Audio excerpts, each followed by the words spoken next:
Hey Browns fans, this is your chance to join the company of some of the Browns' all-time greats on the first ever Browns fan cruise. Picture this. For 5 unforgettable days, you're sailing across the beautiful Caribbean Sea, reliving the Browns' greatest moments, getting autographs, snapping photos, and celebrating on the beach with your favorite Browns alumni, like Josh Cribbs, Webster Slaughter, Eric Metcalf, and a dozen others. Book now and take advantage of our easy, budget-friendly payment plans on this once-in-a-lifetime, all-inclusive cruise adventure.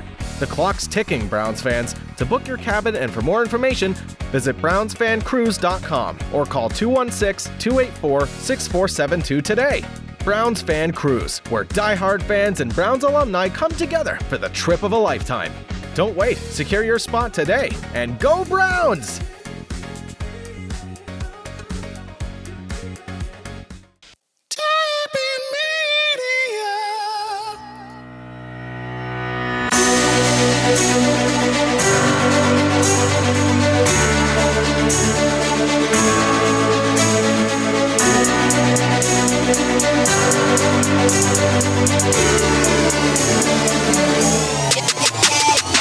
It's time for the Burning River Sportscast. It's also time for one of the most boring seasons on the sports calendar, with pitchers and catchers just now reporting and weeks before we'll see the NBA playoffs.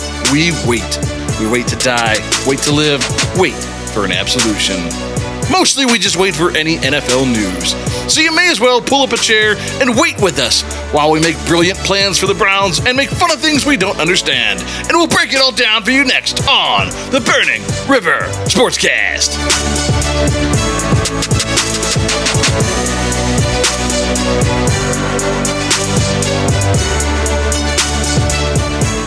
How far does the First Amendment go? Pretty far. Pretty far. That was the most boring piece of podcast or radio that's ever been made. You know, they can't all be winners. That was definitely not a winner. What does the government know about exotic animals? What don't they know about exotic Well, they don't know much dick about exotic animals. I guarantee you that. Listen, we're getting off track here. Well, here in Ohio, you can have exotic animals at your house. That's true. That one guy had them in Columbus, and they all escaped. True. He should have charged more for admission. And then he would have had better cages. He would have had better cages. I think he let them all free and then killed himself.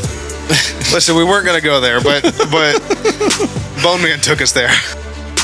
He's going to have a shirt off. All the big Brazilian booty ladies are going to be hanging out, screaming at David Njoku. He's going to be loving it.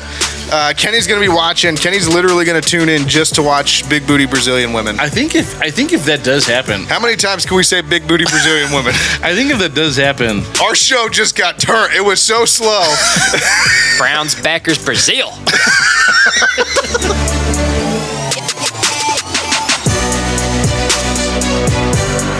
Welcome into the Burning River Sportscast, presented by Tappan Media and brought to you by Seaside Events as the official cruise event provider of the Cleveland Browns and organizer of the Browns Fan Cruise. I'm Kenny Thunder, joined by Judge Judy's illegitimate love child, Red Hot Ronnie Jams. And on the board today, ancient Egypt's most coveted adult film star, first-time lover, long-time fertility god, the Big Bone Man. Bone, what is the secret to your motility? Man, I'm stumped. Usually I got something, but I eat a lot of red meat. Red meat. Perfect. Nice. Back to Red Hot. Where can our listeners find all of the Burning River Sportscast content, including exclusive interviews with Browns backers and former Cleveland Browns players, just a few short weeks ahead of the Cleveland Browns Fan Cruise put on by our good friends at Seaside Events, the official cruise event provider of the Cleveland Browns. You can find our podcast wherever you get your podcasts. I'm talking Apple Podcasts, Spotify, Stitcher, Google Podcasts, Amazon Music, Pandora, iHeartRadio, Podcast, Castro, Good Pods, and so many more. And don't forget to subscribe on YouTube, the only place that you can find our video podcast and the video version of all of those interviews that you just mentioned. Check us out on Facebook, Instagram, and TikTok. Our handle on all those socials, including YouTube, is at Burning River Sportscast. And we are on X, the artist formerly known as Twitter, as well, with the handle at Burning River Pod. And while you're at it, check out our merch, www.thetapandmedia.com/shop. We've got all kinds of stuff in the shop. We got the cruise line, the chub line, cold weather gear. It's all there. More's being added. Go check it out. Go get some. You're going to love it. It's almost time for warm weather gear. Warm weather gear. Ooh. But yeah, so there's no football this week. No, for the first time all year. Yeah, it felt really bad. There's no football. I didn't know what to do with my hands. Still don't. Nope. Idle hands. What's that? I don't know. Anyways. Idle hands are the Lord's playground. Yeah, something like that. Put that on a shirt. Today on the show, we've got for you part 1 of a 3-part series that we're starting. And basically what it's going to focus on is what the Browns will need to focus on this offseason. Today's discussion will focus around the players that are set to become free agents from the current Browns roster. Part 2 and 3 of this will be coming in the next few weeks. They will focus on draft prospects and free agent prospects, respectively. Brilliant. You'll also hear the return of the Burning River Rundown today. Nice. We'll take a quick trip around the NFL. No alumni interviews today. I really want to talk to Hanford Dixon. I hope he calls. But in the meantime, go back and catch a few of the old ones. Great stories to be heard. Just a taste of what you'll hear on the Browns Fan Cruise as you're rubbing elbows with these guys, if you will. And we also started cutting those up into reels, right? Reels, shorts, TikToks, whatever the hell they are, depending on what social media you're on. My elbows are raw. All right, and we are officially in the offseason, so you can expect our shows to be a little lighter from now until the preseason starts. But for now, I say to football what Rose Dawson once said to Jack while not letting him on her door and instead allowing him to freeze in the ocean and sink to the bottom. Come back. Come back. Come back. Come back.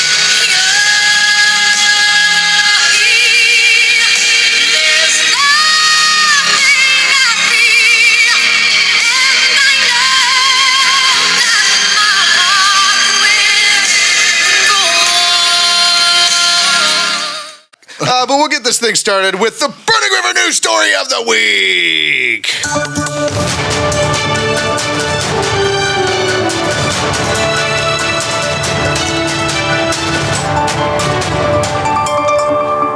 All right, so this week, Tiger Woods officially launched his new apparel line, Sunday Red, through TaylorMade. Kenny?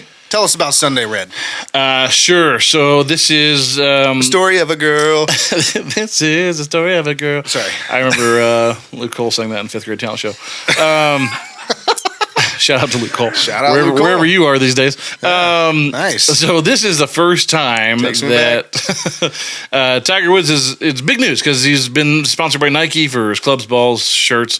Obviously, when they stopped manufacturing playing goods, he was still wearing their clothes, had the iconic Tiger Woods, the TW logo. So this launch was the official beginning of essentially a departure over the last 3 decades of Tiger wearing anything but Nike. So this new brand is brought to you by TaylorMade. Was a huge deal this week. Came out with a bunch of fanfare because he was playing in the Genesis Open.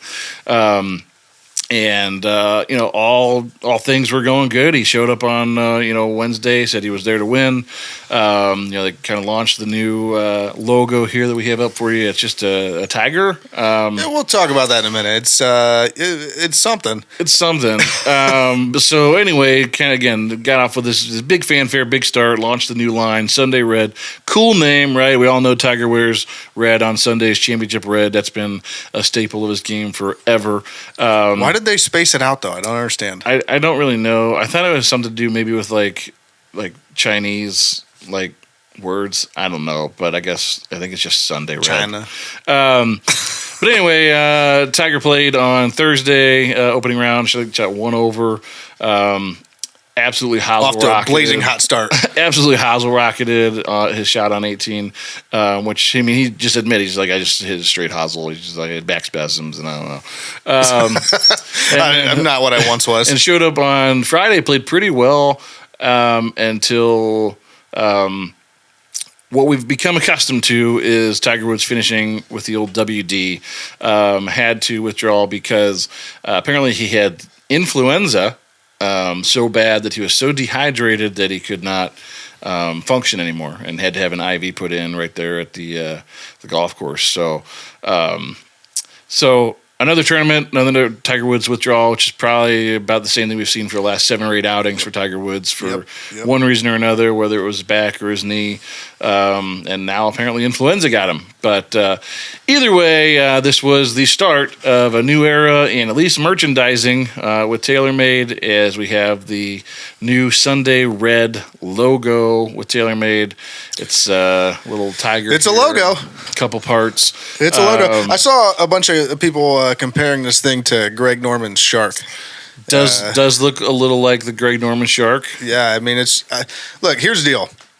The TW with Nike was one of the most iconic sports logos around. One of the greats. Why the billionaire that is Tiger Woods would not pay for that and just say, this is mine, I'm taking it with me. And they've asked him since. They've said, like, do you have any plans to maybe bring that back? And he said he is not interested in the least. He said that was a phase of my life that's over and done with, and we're not going back to it. Just don't understand. It's such a great, it's just, when you get a good logo, you don't change it. No. I mean, you just think, like, there's millions of people that have that TW hat. Oh, yeah. Like, all over. Like, that was the most sought after. Remember, I just remember going shopping for golf hats at the beginning of the season. You couldn't find one. The TW hat always stuck out if there was one, yeah. If they even had them on the shelves because they were always gone. Yeah.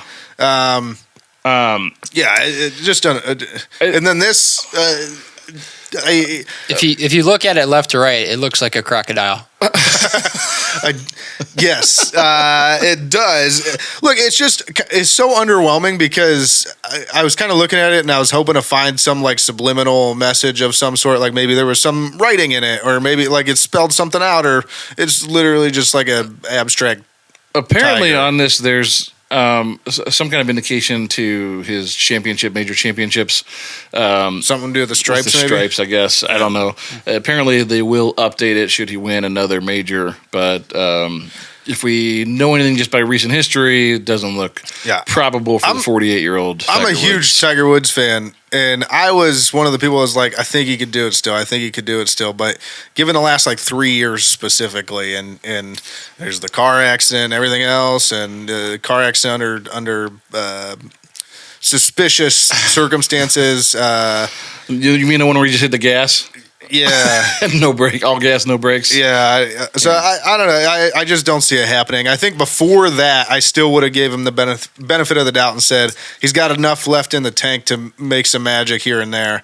After that, and his back is he's just basically the bionic man at this point. Well, that was kind of what he said.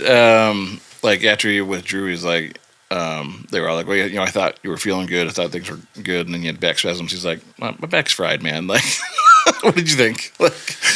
He's like, it's a miracle if I can make it through a whole tournament.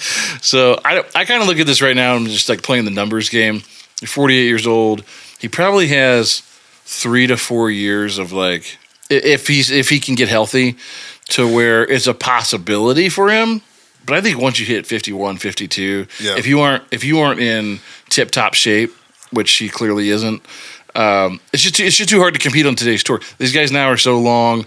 The only person that's done it in recent history is Phil Mickelson, right? Turn the clocks back one time. Yeah, and you do it one time, and everybody gets excited, and it's great. I'm sure like there's probably one of those left in there for Tiger. I just don't know if it's on a major championship week.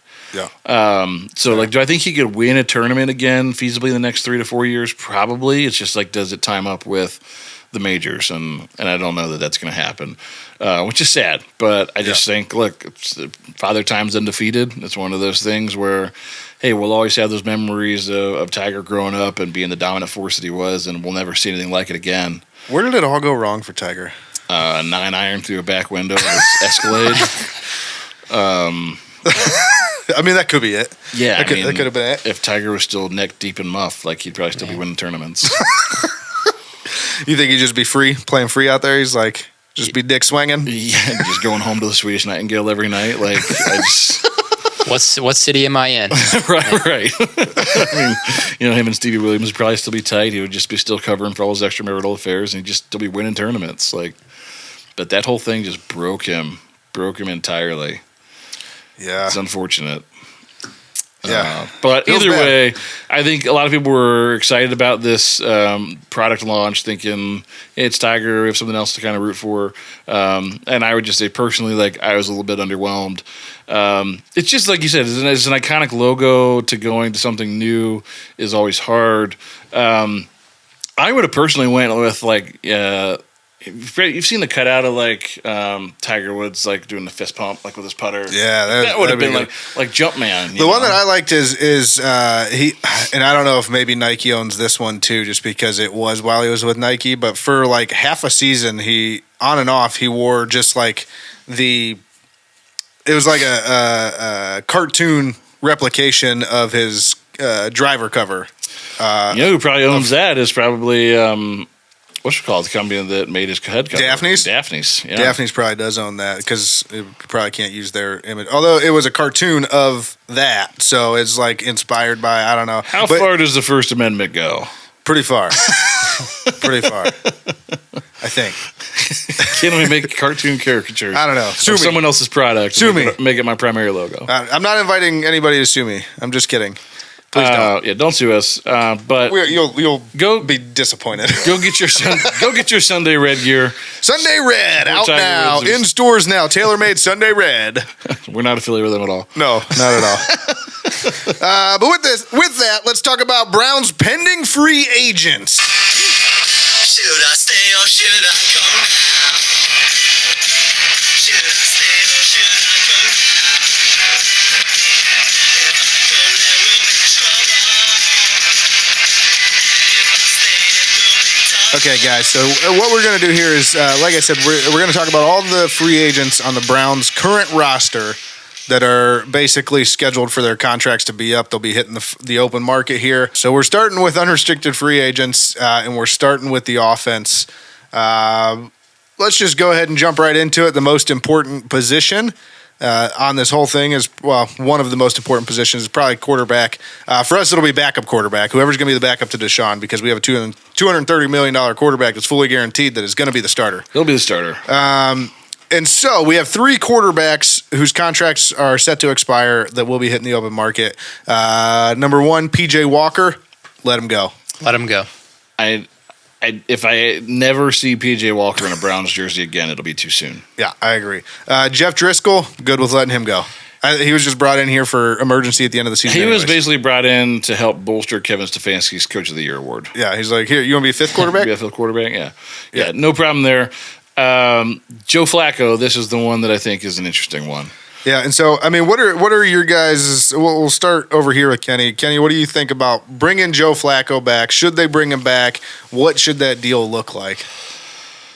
Look, obviously the guy's 39 years old now. That's pretty old. You have that going for you. But I'll say this. He's actually middle-aged. I've still never seen anybody else run Kevin Stefanski's offense as well as this man.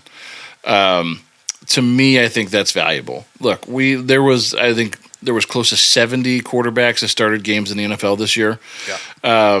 So just by the sheer statistics of that, like at some point someone else is going to play quarterback for the Browns this season besides Deshaun Watson.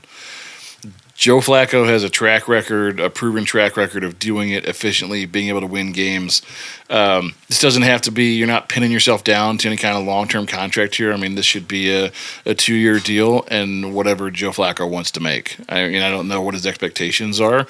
I can't imagine that at this point in his career, he's thinking he's going to be able to be a bridge starter or a full-time starter somewhere. Possibly that's on his mind, but I just think this was. Even if you are, you're not going to get paid like a real starter. You're not going to get that big contract. So I just think like I know even on our show there was some speculation that he might have played himself into a contract for like a 1 year, like maybe some legitimate money, but I don't even know that that's the case because he's 39 years old and yeah, he won comeback player of the year, but he also on the flip side of it, while we saw the magic and the legend that is Cleveland Browns quarterback Joe Flacco grow and grow. He also threw a lot of interceptions. He did. But I think with an offseason under, working with the team, I think that those things would get cleaned up. But my point is, I think that he threw enough interceptions to give other teams pause as far as saying, like, yeah, let's sign this guy to be our starter next year. I just don't know, like looking at the free agent market for quarterbacks, and I know maybe we'll talk about that next weekend or next show, but But like, I don't know that you're going to find a better free agent quarterback than Joe Flacco out there. So, and he has a track record in this offense, and he can win games. So to me, that's ultimately the most valuable piece is that if and when Deshaun Watson goes down, do you have somebody that you can rely on? And obviously, we still have DTR under contract. He's going to be here. And you're not paying him that much. But like, would you rather have DTR play next year, or would you rather have Joe Flacco, like in a pinch? Joe Flacco. Yeah, after what I saw this year, definitely Joe Flacco. So to me, this is the one deal they should get done.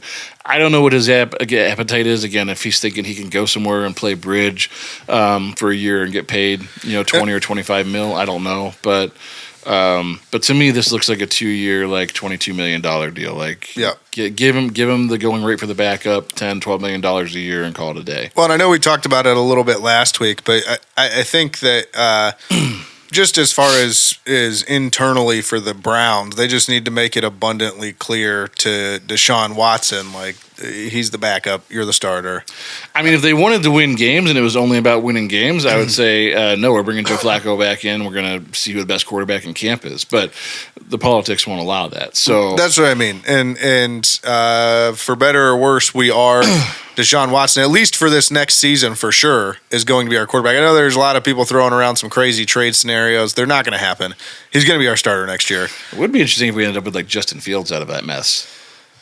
That might be the only one where they would entertain a trade, is because he's young and like. But we don't have any draft capital to get him. But you saw the one with there's a rumor out there of like, not really a rumor, it was just like a scenario that was thrown out by one of the guys over at ESPN, and I think it was ESPN, and he said that they should trade Deshaun Watson for Daniel Jones and a second-round draft pick, and it's like, yeah, Daniel Jones, that's not going to happen. Trash. So. It's not going to happen. It's just not going to happen. No. So Justin Fields would be interesting, but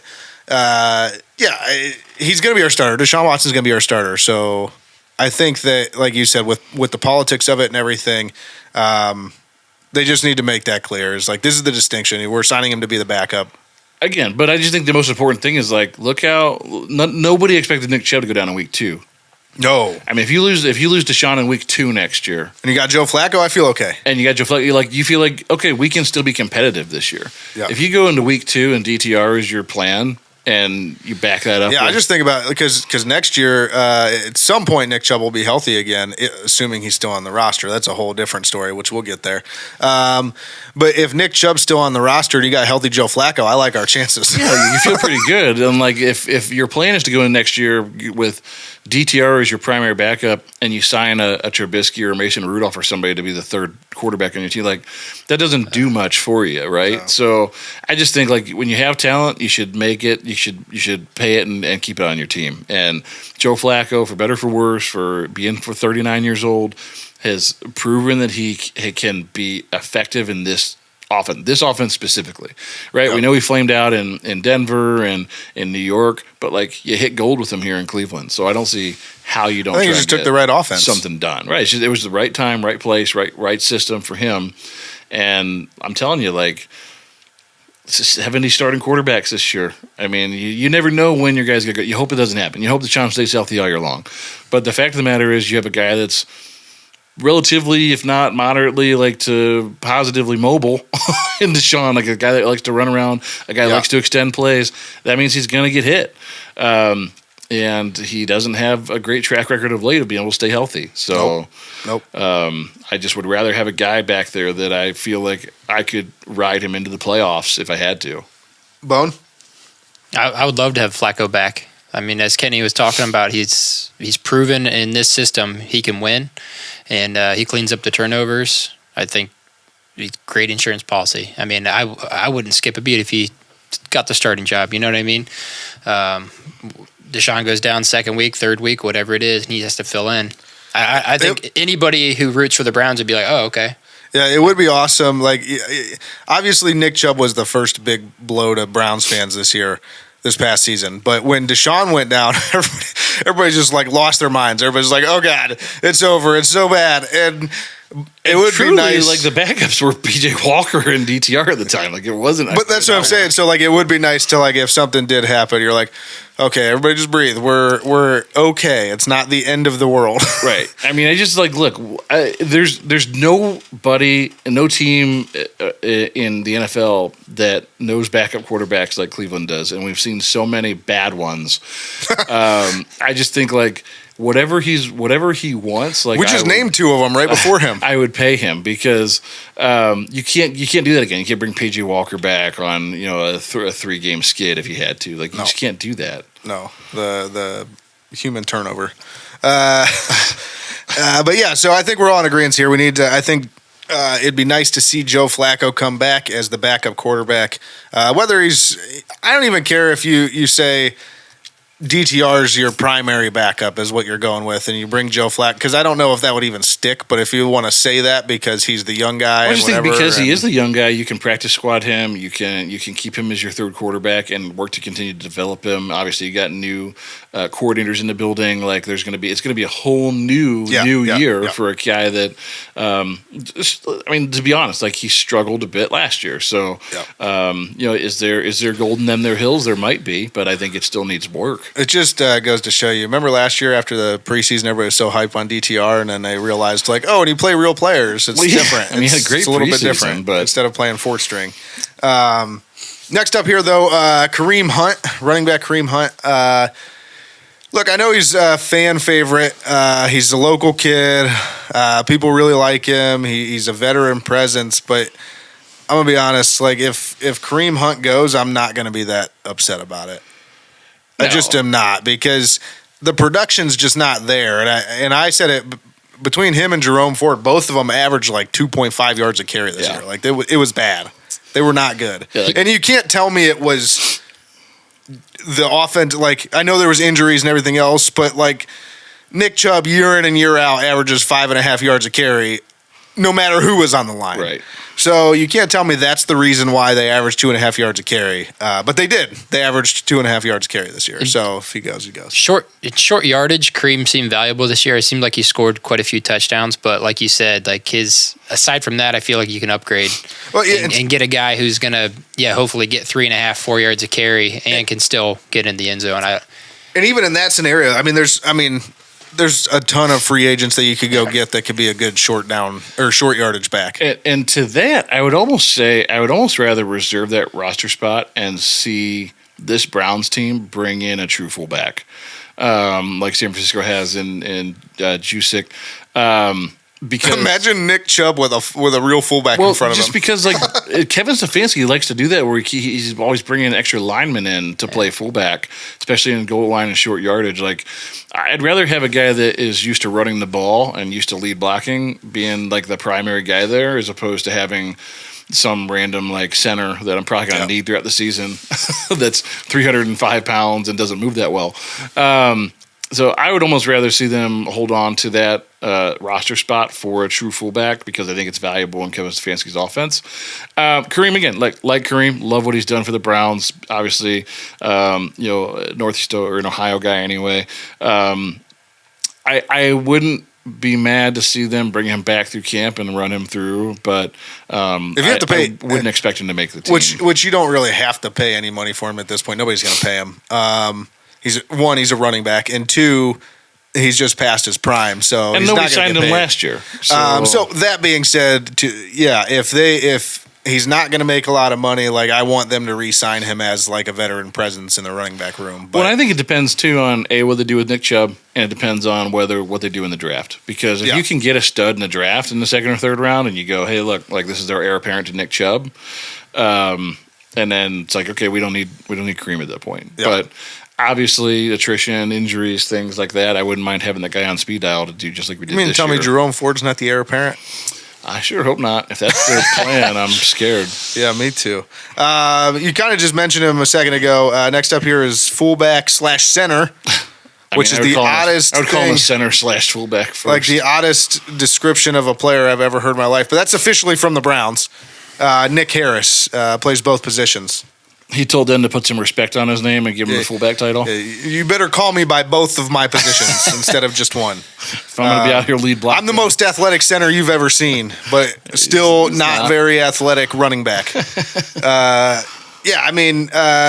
I don't know. This is kind of one of those. I don't care if Nick Harris goes. Like, we do need more depth on the line, so that's actually probably where he's more valuable is at backup with center. But I mean, you got Luke Whippler still. Everybody's getting healthy. Look, he's a depth piece, right? So this isn't one that kills you. You're not going to go far into the cap to try and retain a guy like that. So it's probably one that they'll likely sign just because he knows the system and won't cost a whole lot. But in terms of do you have to have this guy back? No. Well, and to your point, if they were to go get a real fullback, he would definitely be gone. True, because you don't need. Well, he is the primary backup center, correct? Or he was drafted to be the starter, and then obviously we had just a bunch of shit go down the line. But Luke Whippler was hurt most of the season. Okay, and he was drafted to be probably the backup center. Yeah. Until potentially they move on from Pocic because he's played himself probably into a really big contract, his next one. So most likely when his contract's up, he'll be gone. And I think that's why they drafted Luke Whippler. So okay. I'm not losing any sleep over Nick Harris. No, me neither. Michael Dunn up next, offensive guard.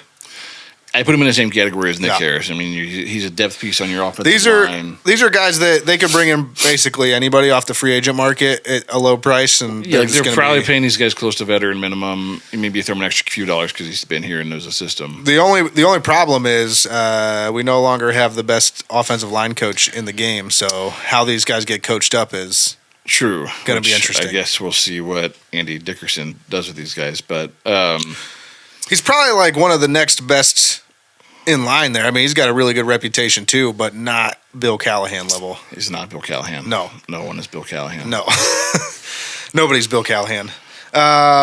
Next up, though, tackle Jerron Christian. This is a guy that I think they need to resign. It's interesting because you still don't know what you have in. It's Jedrick Wills, bro. Jedrick Wills. He's so forgettable. Well, and I think that probably goes to tell you he's been here for 5 years and all you know him by his turnstile. You still don't know what you have in him. I think the problem is he was an early round draft pick, and so you want to capitalize on that potential because he's on your team. It's just so frustrating because the potential, even now, I know that overall he's been pretty much ass, but every once in a while you see him do something, you're like, oh, there it was, and then 3 plays later he's back to turnstile. He's a young, strong guy, so you'd like to be able to mold him into something. That being said, Jerron Christian filled in for him this year and played pretty well. I mean, we didn't have questions about the left tackle all year long. No. It was, hey, there's a backup in there, and maybe he's not the best in the league, but he's doing a good job. Well, if nothing else, I think to me, you re-sign Jerron Christian to push Jedrick Wills. And you say, look, he played well last year, so he's getting a fair shot at the starting job. Just let the best guy win. You guys got a battle. And by the way, Jed Wills, if you lose, we're probably cutting you. So agreed. I think the other thing too that we have to keep in mind here, as we're going through these, and it's I'd like to keep that guy. I'd like to keep that guy for a depth piece. Is the cap situation isn't good. No, and they're going to have to do something obviously with contracts and work things out. But that being said, the cap situation is still bad. So even some of these guys that you could sign for veteran minimum, you just may not be able to because. Well, no, those are still big things that are yet to come. Is Deshaun Watson going to restructure his deal? Is Nick Chubb going to restructure his deal? Yep. There's a lot of discussions on the table. I mean, I'm sure there's a number of other guys that they're probably going to try and restructure with that haven't even made the news yet. Denzel's got a big contract. That's probably another one. He's had a lot of injuries, but he has been one of the best corners in the entire league anytime he's been on the field. So, sure. Yeah, I mean, there's a lot of those discussions to be had. And because of that, I expect, honestly, we're going through this list and we're going to talk about the ones where do we think we should keep them? Do we think we should get rid of them? In all honesty, it's probably going to be almost full turnover. Yeah. Most of these guys will most likely, especially on the offensive side, as I'm looking through this, most of the offensive guys will be gone. Well, like a And guy they'll like find new Jerron players Christian for him. probably could get paid on the open market if he was Yeah. going to go into free agency and say, "Look what I did last year for the Browns." Yep. And he would make more than veteran minimum. So, I just think you may lose some of those guys that we were kind of like, like you'd like to keep them, but the fact is, like, in the cap situation you're in, you're going to be stuck signing guys at veteran minimum at some point this season. Next up here, though, tight end Harrison Bryant. Here's one he's been around a little while with the Browns. He's had some really good games with the Browns. He's come up in big moments. But overall, I mean, David Njoku is the tight end for the Browns. Everybody behind David Njoku on the depth chart doesn't matter. So, would I like them to keep Harrison Bryant? I like Harrison Bryant, but he's going to be gone. And it's fine. I've had enough Harrison Bryant. I think that experiment's run its course here. I don't think that he's ever going to be a top-tier tight end in this league. I don't think he's an exceptional blocker or pass catcher, so he's just very, very average. I'd love to see them draft a young guy to play behind Njoku and maybe get some snaps that way. You still have the kid they signed from Texas last year. Why am I blanking on names right now? You're really bad at this. The guy's name. The one to play with Deshaun. Yeah, the one who played with Deshaun. He played so many snaps this year. Akins. Yeah, he played so many snaps this year. You forgot his name. So you still have him on the roster. So to me, it's like I don't need Harrison Bryant. I'd rather see him go young there. Yeah, I'd agree. Bone, what do you think about Harrison Bryant? Any of these? Either way, yeah, I wouldn't be upset if he got cut or just didn't get re-signed or whatever. So. Yep. And then we get into the wide receiver room, which this is going to be a really interesting. It's kind of a focal point of the offseason is what you do with these wide receivers. Not only the ones that I'm about to mention, but what do you do in free agency? What do you do in the draft? It's just going to be a big area that needs to be addressed because our wide receivers outside of Amari Cooper just did not get it done this year. And so we'll start with Marquise Goodwin. He was on a 1-year deal last year, hurt most of the season. Didn't really get to see his speed alongside Deshaun He had Watson. that blood clot thing going on. So, do you think they bring him back and try and, Deshaun Watson will be healthy this year? Do they try and get him back on another 1-year deal? What's the play here? What did Marquise Goodwin catch? 3 balls this year? Maybe one memorable over the top from Joe Flacco. The dude's 33 years old. I have no interest in re-signing him at this point. Whatever I'm going to save in not signing him, I think I can put to use better somewhere else. I would agree with that. Here's the next name on the list is Jakeem Grant. I would much rather them try and re-sign Jakeem Grant. Not that I necessarily want them to re-sign Jakeem Grant either, but out of the two, I'd go Jakeem Grant over Marquise Goodwin every time. Yeah, look, he obviously, it was unfortunate that he hasn't played a snap for us. For 2 years. He's had season-ending injuries. But he's 2 years younger than Marquise Goodwin, so if one of them has more gas in the tank, it's going to be him. Yeah, especially because he's well-rested. And well-rested, and he's versatile. Not that Marquise Goodwin's not, but they're going to use him in the kick return game likely. So yeah, here's a guy that probably puts both of them out of a job is James Prochet. That's probably who they keep because he actually did a pretty decent job returning. He, at least as far as he was pretty sure-handed when he was back there. I don't know. I think there might have been maybe one muffed kick, one muffed punt. But he was pretty sure-handed returning. And here's the thing, right? We went from Donovan Peoples-Jones, who was doing absolutely nothing in the return game, to at least having a guy that we had confidence in that could catch a ball. Right. I wasn't worried every time. Yeah, I don't know that James Prochet is setting the world on fire for anyone. I don't even know that he's a good possession receiver. But out of the group that we have. If you're looking to not turn over the whole room, he's probably a guy that you look to re-sign. Yep. So let's run through these all real quick. Just I'm going to go back through the offense. Just tell me if you think they're going to stay or go. P.J. Walker? Gone. Jeff Driscoll? Gone. Joe Flacco? Should keep. Should stay. He's coming back. Kareem Hunt? Gone. Gone. Nick Harris? Gone. Keeping him. Ooh. Michael Dunn? Gone. Could stay. Jerron Christian, I would say hopefully staying. I think because he'll be able to make more money playing Probably elsewhere, gone. he's probably gone. Which is fair. That's a good point. I'd like to see him back. Yep. Tight end Harrison Bryant, gone. Gone. And all three of these wide receivers, Marquise Goodwin, Jakeem Grant, and James Prochet. Any of them you want to stay? I would hold on to James Prochet just because of the Punt return kick. kick return stuff. I mean, The hope is you find another guy guy in free agency, though. Those can do guys those are things. hard to find clearly because we haven't been able to find one. That's true. I think all three of them are going to be gone. Very possible. Just because I think they're going to redo what they did with the defensive line with this wide receiver room this year.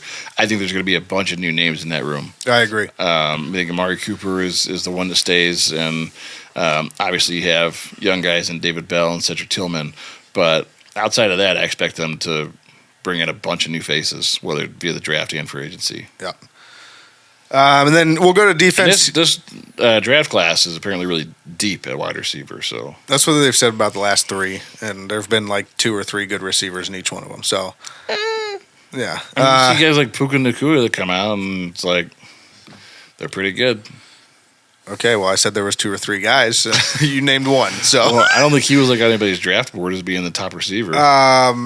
we'll move over to the defensive side of the ball. These first 5, yep, you heard that right, 5, are all linebackers. We'll start with Matthew Adams. So here's the interesting thing about that. Never heard of him. You can't get rid of all of them because you don't have any linebackers. Right. So Matthew Adams, depth piece, I think he's gone. Yeah, I don't think he's probably gone. He's just kind of anybody can fill in for him. I don't know how old he is. Does anybody know how old Matthew Adams is? I mean, maybe if you could keep him on the I've literally never heard of the guy. 28 years old. So He's gone. he's gone. Jordan Kunicic. Look, this is a guy that they liked more and more as the season went on. Had some trouble staying healthy, but from what I understand, Jim Schwartz and this coaching staff really like Jordan Kunicic, how do you say his last name? Kunicic. That being said, like I don't know that I would be able to pick him out of a lineup if I saw him outside. That's fair. I mean, I don't think he really got a lot of time this year. I saw him a few times on the field and heard his name, but I don't think he got a ton of playing time this year. Yeah. So, I most likely probably gone. I mean, and it's not a guy that you're going to miss because I think because all of these guys are on expiring contracts, it opens up some really interesting possibilities to remake this linebacking core. Because really, yeah, like out of this group, I'm looking at Matthew Adams, Kunicic. Jacob Phillips has been hurt literally his entire career with the Browns. True. I don't have any use for any of those 3 guys. Well, and Jacob Phillips is the next one up. I think they actually keep him because he's been hurt his whole career, and they need to still fill that roster spot. They have to have linebackers, and he has. They've said all along he actually has some potential, and he didn't he get to play a little bit the first few games this year and showed some potential and actually showed some flashes and He was fast. Yeah, then he went down. So I think Jacob Phillips comes back, and I think they get him for a pretty big bargain because he hasn't been able to play. Trash. Get rid of him. Wow. Look, but I mean, I say that because I look at the next 2 names and I go, These guys are guys we need to bring Sione back. Tagataki is probably a guy that needs to come back. Yep. I think the last 2 years you've seen really positive growth out of him. I agree. He's down the stretch. Was he one of the ones that got hurt at the end of the season? He might have been. Everybody was banged up a little bit, but I was going to say I thought down the stretch he played. He filled in and played well. But then I started thinking about it, maybe he got hurt the last 2 weeks of the season. I don't know. I don't Does he think normally so. fill in for Anthony Walker when he's out? I mean, they've had to rotate so many guys through because The linebacking core has just been a complete hodgepodge of whoever the hell can fill our linebacker group or our linebacker spots. That's who we're putting in. I mean, the thing is, with the way this Browns defense is set up, it's really like linebacker by committee, right? Because we don't have. I mean, you have JOK, but JOK's so versatile. He's not like a Ray Lewis type. He's not a Lawrence Taylor type. No, he's more like a Troy Polamalu type. He at can linebacker. play all over the field, right? Yeah. So it's you would like to be able to have somebody that's like a stalwart. Well, and Anthony Walker was playing really well this year. Mm-hmm. Yeah, and I just think Anthony Walker's one of those guys that he's always been a tryhard, and I like that about him. But he's also getting older, and he's also been riddled with injuries. To me, from a character standpoint, I'd like to have Anthony Walker back. I think he's a good locker room guy, and I think he's productive. But based on where he is in the market, I think he's somebody that can get a nice deal outside of Cleveland, and you probably won't get him back. So to me, I'm looking at Taki being the only guy out of this group that I absolutely have to have back. Again, we're up against cap, right? So it's like you got to make the decision between like I like this guy, I'd like to have him back. Well, and you're probably looking at an extension this offseason potentially for JOK. So you have to be. So yeah, I would agree with you. I mean, as much as I don't want to see Anthony Walker go, I think as far as the bigger names, the two bigger names here, Sione Taki and Anthony Walker, he's more likely to go. Because I don't think, even though Sione Taki played well and has played much better just as he's progressed, I don't think he warrants any big contracts right now anyways. So no, you're going to be able to get him back. Yeah, I think you'll be able to get him back at a reasonable price. And I think that he's a good piece. I think he's a really good piece to have. Yep. Next up, Mike Ford Jr. at cornerback. He was a pretty decent depth piece this year. Yeah, he came in and played some meaningful minutes. So yeah, there's a guy that definitely proved his versatility. I think a lot this year because he had to play kind of all over in the secondary. Did have some big moments. Made some big tackles. This is what I'll say about Mike Ford. Do I have to have Mike Ford Jr. on my team? I have significant investment in Newsome. I have significant investment in Ward. I have investment in my safeties at this point. Like, here's what I'll say. To me, he's a cap casualty guy. Here's what I'll say about Mike Ford. I think we keep him, and I think it's because we're all going to be very surprised later in the offseason when the Browns trade like a Newsome, or it's probably going to be Newsome. Is who it's going to be. Because they have Denzel Ward and they have Martin Emerson, who both played really well anytime they were on the field this year. And Newsome played well too, and he's also a Pro Bowl caliber corner. But most teams don't have the luxury of having three for a reason. It's because those guys demand big paychecks, and True. Newsome's going to need paid here soon. So, well, and I think if you look at the corners right now, the corner situation, if you're going to lose one of those corners, it's Newsome. I think it's Denzel. I mean, because he's your most expensive player on the defense besides Miles. Yeah, I mean, I see where you're coming from, but he's the oldest. He is the oldest, and he's the most injury riddled.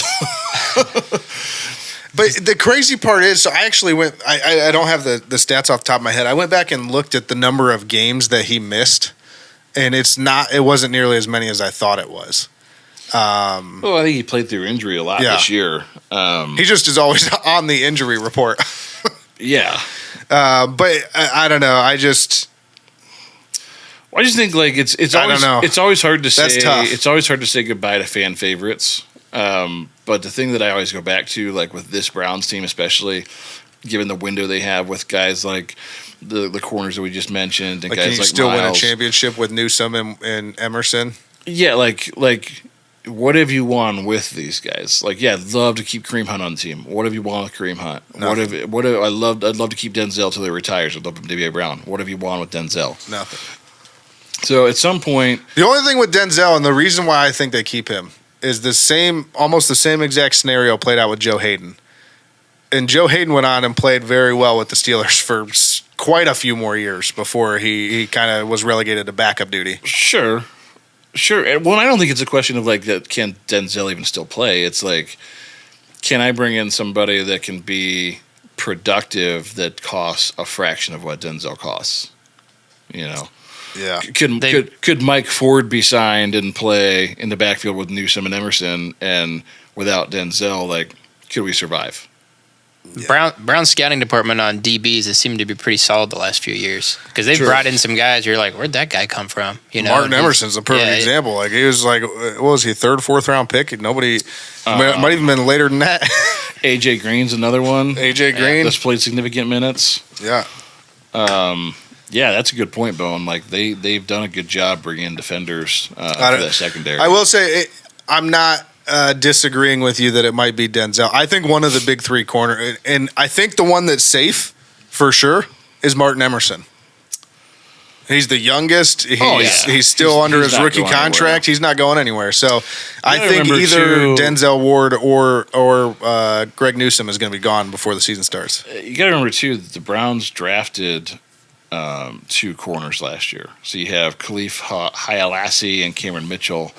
Mitchell played. Both waiting in the wings. Played well. To be potential starters someday. So, well, and if you're talking about, for whatever it's worth, if they really like Northwestern in the coaching staff and the front office here, then you got Newsome and Cameron Mitchell would be the guys you keep. it is crazy. Denzel's only 26. He Right. seems like he's been in the league a lot longer than that. Right. Well, he He's only been in the league for 6 years. Yeah, he only played 2 years of college football, so he came out and he was instantly one of the best corners in the league. Yeah. Yeah, I don't know. It's a tough one, but I think one of them will be gone. Newsome or Denzel, I think, is going to be. Well, the gone. good news is those guys aren't on expiring contracts. No, the only Mike one Ford that is Mike Ford. I think they keep Mike Ford because of that. So I think he's gone because I think they have depth there already, and they have guys that can play. there. Staying in the secondary, safety Rodney McLeod. This is an interesting one. I think you got to actually pay him a little bit. He played well again this year when he was in. I would love to have him back. I think he's going to be a cap casualty. I think because he's coming off injury, you might be able to resign him. But agree, I think he was a nice piece to have. Him and Duron Harmon both. Duron Harmon played well. Is older, so I don't know that you need help. He's probably a gone guy, but Roddy McLeod, if I was picking one of these guys for sure, I would want to resign. Yeah, I would love to have Roddy McLeod back. I just don't know if it's doable with the cap space. You got Ronnie Hickman in the wings too. Who That's the other played thing. well. It played really well when he played. He was a big surprise last year, unrestricted free agent, basically paying him nothing. Yeah. So Yeah. I think he might end up being like the number 2 behind Juan Thornhill. So yeah, I could see that. Yeah, I mean, Duron Harmon's 33, so there's Duron Harmon's gone. There's no way they're bringing him back. As well as he played, he's gone. He had one last crack at it and did well. But yeah, Rodney McLeod is a guy like that back. And then we get into the defensive line, which is interesting here because there's a lot of big pieces that would be ideal if we brought back, but we're not going to be able to bring all of them back. So defensive ends, Zadarius Smith is the first one. I want him back. I don't know if we can afford him. Can't afford him. He's gone. Yeah, I don't think you can afford it, which sucks because then we're going back to double teams on Miles. I mean, it's always double teams on Miles, but like double and triple teams on Miles because they don't have to account for another tight end or another defensive end on the other side. Yeah, look, Isaiah Thomas is still there. They like Isaiah Thomas a lot. I just think you're not going to be able to. You're just not going to pay him. He's worth more and more than we can give him. Yeah. So I think Zadarius Smith is gone. Next 3 are all defensive tackles: Jordan Elliott, Mo Hurst, and Shelby Harris. Of these 3, I think Shelby Harris probably goes. Of these 3, I'd like to see Jordan Elliott go. I'd love to keep Maurice Hurst and Shelby Harris both. Why was Shelby Harris available? We got him like late at the beginning of the year, right? Like deep right into before the free season agency. He was just kind of sitting out there, and I think nobody wanted to really pay him anything. Okay. We were like, whatever, we'll give you a 1-year deal. Sure. And then he was hurt for most of the season, wasn't he? Or did he just not do anything? I just think he didn't get in a whole lot. I'm trying to think, because was he did we trade Mo for Hurst? him? I was kind of thinking I heard Shelby Harris's name a lot throughout the year. I don't have any numbers to back that up, but his name stuck out to me They're as defensive being tackles, somebody who. so you don't hear their name much, anyways. Mo Hurst, though, Mo Hurst was hurt most of the season. Or at least a portion of the season, played well while he was in, though. I would like to get him back. Jordan Elliott was kind of a depth piece. Shelby Harris apparently played all season. He played 17 games. Well, dang. Yeah, I just think I think Shelby Harris is a good piece. I think Mo Hurst is a good piece. Mo Hurst obviously got hurt. I've had enough Jordan Elliott. I Agreed. Jordan Elliott has never done anything for me. And in a tight cap year, I got no use for guys like that. That just I've been waiting to develop and have never done anything. Yep. Yeah, I think I don't know. I agree on Jordan Elliott. Mo Hurst probably like to have him back. We got him pretty cheap this last year, and I think you get him pretty cheap again. It's not like he lit anything up this year or anything. No. And Shelby Harris, the fact that I didn't even know he played the whole season, tells me that his price tag will go down this year. So Why do you think he was a big rotation guy? They did a good job of keeping those guys fresh on a defensive line all year long. yeah, so let's run it back with the defense. Matthew Adams gone. Gone. Jordan Kunachik gone. Gone. Jacob Phillips stay. I think he's going to be gone. Sione Takitaki stay. Stay. Anthony Walker gone. I'd like to keep him. Gone. Mike Ford Jr. gone.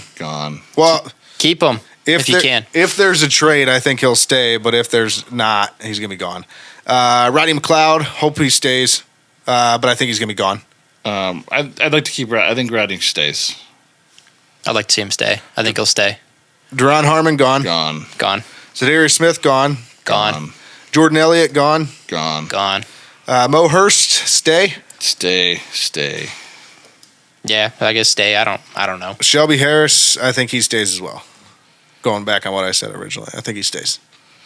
Well, if you get rid of Jordan Elliott, you Yeah. you got to sign somebody to be. Somebody's got to play defensive tackle. And again, we're late on draft picks, so Yep. And then finally, special teams here. Punter Corey Bajorquez, I think is a no-brainer. You re-sign him. out of all the guys on this list, he's the most. He's important number to one. resign. Yeah, you got to re-sign Dude's him. got a bomb of a leg. Was huge all year long for this team. Anytime you need a clutch punt, I think he shanked one or two, but they all do. So Yeah. I mean, this guy. most games he averaged like 53 yards a punt or something stupid. Like it was, I was mean, like, and it seems like when you needed a 70-yard punt, like he was there. He was there. So there is one exclusive rights free agent, and that's defensive end Sam Kamara. I think if somebody tries to sign him, they'll just let him go. agreed. And that'll do it. I mean, that's everybody. Those are all the rotating pieces for the Browns that we're going to have to probably fill the void from as we get into next season. I wish we had a contract counter to see like what those guys were worth this year, to see like how much that would save you in cap space. Yeah. I mean, that would be a The lot funny of work thing to is go back you and- add all these up and it'll save you like a quarter of like $12 million. Yay. We get to sign one person. right. But yeah, so that'll do it for the free agents. Let's go ahead and get to the Burning River rundown.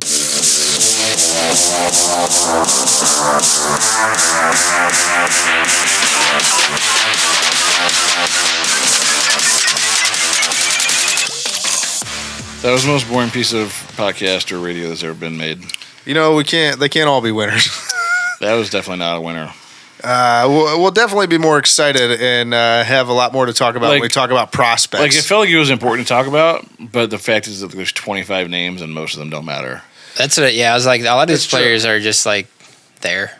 It's true. But I mean, I think Like, it you got to sets, have them because you got to fill out a roster, but like, Right. it sets the stage, though, for, like I said at the top of the show, it's a 3-part series. We have to talk about who's leaving before we can get into like the exciting names that could possibly replace I them. know, it's just like a 3-hour movie that should have been a 2-hour movie. You know? Yeah, I mean, I get it. Yeah, There's way yeah. too much backstory. Yeah, it was like half hour of podcast that should have been like 12 minutes. You're welcome, fans. You're welcome. That was painful. But anyways, that was painful for us. We can only imagine how painful it was for you. Yeah, to kick off the Burning River rundown, we've talked about the chess match between the Browns owners and the city regarding the stadium. We talked about the new site, all that stuff last week. Dome versus open air versus retractable roof. Everything there was to talk about the stadium, we talked about it last week. But it was reported this week that the Browns owners pitched to the city last year a $1 billion stadium renovation with the city picking up half the bill. And the city said, nah, we don't like that. And so, I don't know if the city has a half bill to just put it in the stadium. yeah, there's that. And I don't know. That could have been coming from multiple different places, but basically, the Haslams said they would pay for half of it. Is what it boils down to. Which again, I think we talked about this in depth last week. But like, as much as I hate taxation and Like government revenue isn't real revenue, right? It's taxpayer dollars. That's what it is. They call it revenue, but it's taxpayer dollars. Yeah. That's not real money. That doesn't come from anything productive. It's just pulled from taxpayers.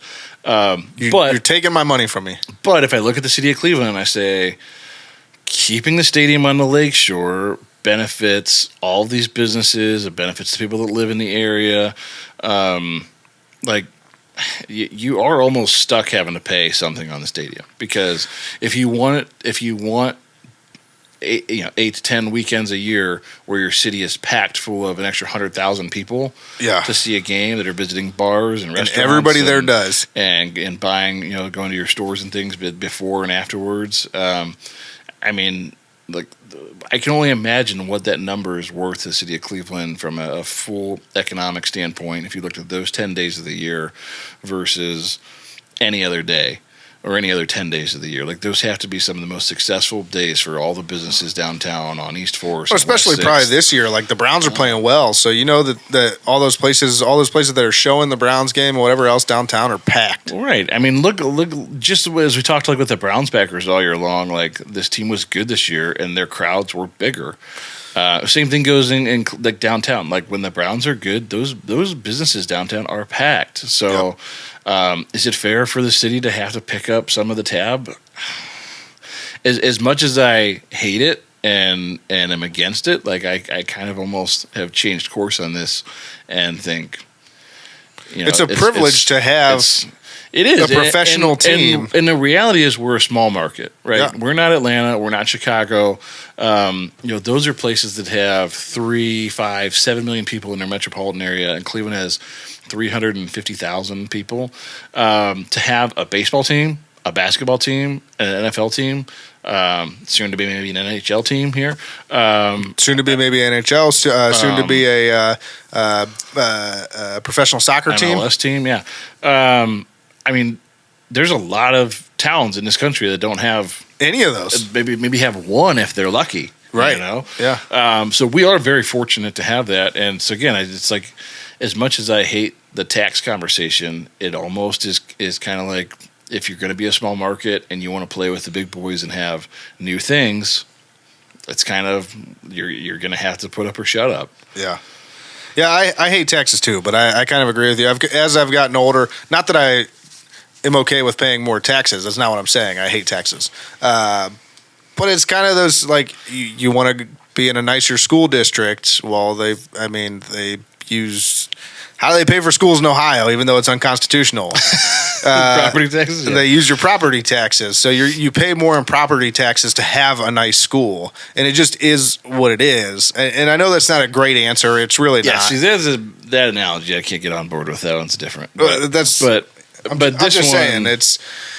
Then I'll use the other one that I always say, like, if I want a really nice zoo in the area. Like, you don't have to have a zoo, but I want a zoo, so I should probably pay for it. That's another one I hate, too, because a zoo should be sufficient on its own. The zoo should be able to pay its own bills. If you're a good zoo, you charge admission and people pay it and come to see it. If you're a good football team, you should charge admission and people should pay for it and come to see it. The zoo doesn't bring people from all around the country to your... Speak for yourself. You don't know about wildlife buffs. Once a week during the NFL season, and people spend a bunch of money. The Akron Zoo, the economic impact of the Akron Zoo is nowhere near... The Cleveland Zoo is pretty good, though. The economic impact of the Browns playing on Sunday. The Columbus Zoo, people come from all over the world to see. They got Jack Hanna. I guarantee that if you added up the numbers, it's not even close. I'm just saying. No. We all hate taxes. I'm just saying, like, sometimes you got to pay if you want to have something nice. But the zoo is a business and should be able to support it itself. That's a really bad argument when we're talking about a football team. Well, no, we're talking about a football team that the argument is that it benefits the entire city in a meaningful economic way. The zoo is not driving millions of dollars to bars and restaurants each week. That's fair. That's fair. To that point, though, the zoo is open all year. Didn't think about that. It's its own business. Why can't it just charge $12 for admission and No, I would actually agree with that. I mean, what business does the government have running zoos? What does the government know about exotic animals?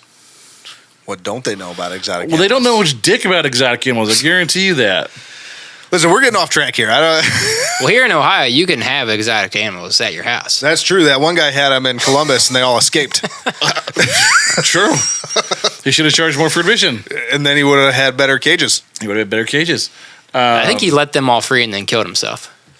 Listen, we weren't going to go there, but Bone Man took us there. Yeah. Sorry. It's a different conversation altogether. Look, I'm just saying, like, if We got really off track. here's what I'll say: if the Akron Zoo moved to Canton, This is the oddest podcast if the anyone's ever Akron Zoo listened moved to Canton because Canton was like, we'll give you guys an extra $1 million for your zoo, I'd be like, fucking great, go to Canton. If the Browns were like, we're going to go to Columbus because the city won't pay half of the stadium bill, I'd be like, that fucking sucks. Yeah, that's a great point. That's fair. I'll agree with that one. Okay, so that's all I'm saying. Tushy.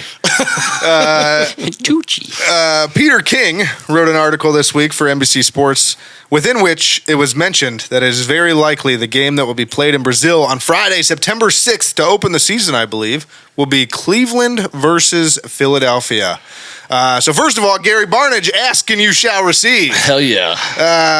Gary Barnidge, in case anyone did not catch that interview, was talking up Brazil and how they were so big into football down there, and it was one of the biggest untapped markets in the world for football. And here we are, the Cleveland Browns, potentially going to Brazil to be showcased in front of the entire world. So what do you guys think about this? Are you guys excited about Cleveland playing in Brazil? Look, it's huge visibility for your team in your city to be in a primetime game in another country. That being said, I always hate it because they play at like freaking weird times. Like, I don't know what time. I guess Brazil probably is closer to our time zone, Than maybe like London? But That's a good point. but I hate like when they play in London. Their games at like 9 a.m. I also just hate the whole London thing because I'm okay with it as an exhibition to go to different countries to expand the reach of the game. I'm not okay with the conversations of like, what would it look like if we had an NFL team in Brazil? Like, the logistics of it are so stupid. Just like if we had an NFL team in London, like you can't put people on 12-hour flights and expect them to play football the next day every week of the season. Like, that's just not realistic. Well, the good news is it says it's going to be an evening game Friday night. Nice. So that's fine. I'm fine with that. Look, That's kicking off the NFL season, right? Huge, Yeah. Bingo. huge visibility for your team. I'm totally for this. I think Brazil. This will be the first game in Brazil. Yeah. So that's exciting. Look, I have no problem with this at all. I think this would be a super cool thing for the city. I don't know, how credible this is. Peter King's usually a pretty good source, but Cleveland and Philly seems like maybe odd choices, I guess. I believe Philly's already set in stone, right? Philly's already set in Is stone. it? Yeah. I think process of elimination and the way schedules play out, like it just well, looks this like is it's going to be end up being Friday, cool. September 6th, because the season starts on a Thursday, so this wouldn't be the actual open of the season. True. Okay. So it would it'd be like the second game. Yeah. Yeah. So I guess it makes sense because the opening game of the season is usually like the Super Bowl loser or the AFC champion versus Yeah. NFC champion, like Something real big. from those games. Yeah. So, but no, look, I think this would be super cool. I'm all for it. You know why I'm excited for this? Because I it's also not love- taking one of Cleveland's home games I also because love- Philadelphia is the home team. I also love Nice. big booty Brazilian women. Well, you do love those. You think they're going to be at the game? They'd have to be, right? Blowing Yeah. their horns like they do for soccer games. They're vuvuzelas. Yeah, those things. I love Brazilian vuvuzelas. Yeah. From a player perspective, I feel like you'd be pumped to go play in Brazil, right? Like, I would be. You're not going to London once a you year, know? right? Like you're going to Brazil. Like that's it Yeah, seems look, cool and I mean, tropical. you're going down a week and- early for vacation. Like, talking Yeah. about players on the Browns that have fun, like David Njoku's going to be just having a ball down here. He's going to have his shirt off. All the big Brazilian booty ladies The are vuvuzelas? going to be hanging out, screaming at David Njoku. He's going to be loving it. Kenny's going to be watching. Kenny's literally going to tune in just to watch big booty Brazilian women. I think if that does happen, How many times can we say big booty Brazilian women? I think if that does happen, Our show just got turned. It was so slow. Browns backers Brazil. I think if that does happen, the team likely would go down like 3 or 4 days early, probably to like get acclimated. I to the take it all culture. back. Let's Yeah. not do it. There's a lot of trouble that could be had. Well, no, but like they could like if the whole point is to go to grow the game, right? Yeah. Could you do like almost like not like the Super Bowl media days, but like community outreach where you're down there for a day and you go and meet people in like various industries and like sign autographs. Like there's a ton of good that comes from in terms of growing a game that they can do by being down there for a few days. It would be a huge bonding moment for the team to be able to like hang out for a day on the beach and just get acclimated to like the culture because oh man, are we gonna get the beach photos like we did this past off season where what's his name was just wearing like shirt and shoes and maybe that was Nick Chubb, wasn't it? Was running on the beach in tennis shoes and I think it was Nick sweatpants. Chubb. Yeah, anyway. But that was from Sean's vacation. But no, I think everything about this is cool. I think again, growing the game is cool. I like it as an exhibition one time a year. I just don't like it. I don't like it shoved down my throat every other week, and I don't like the idea of like let's talk about this now being a global game and putting a franchise in Buenos Aires. Like let's not. I feel like as far as making it a global game, like Brazil actually would make much more sense to put a franchise in than like that's still England, a long ass like they're flight, talking man. about. I mean, the flights are long, yeah. So for the players, it's a challenge and that type of thing. But I'm talking about. So you're not saying there's this huge gap in time frame where all the games are played at like 4:00 in the morning because we're playing over in England. But the travel miles for both teams because they got to come play half their games in the States. Yeah.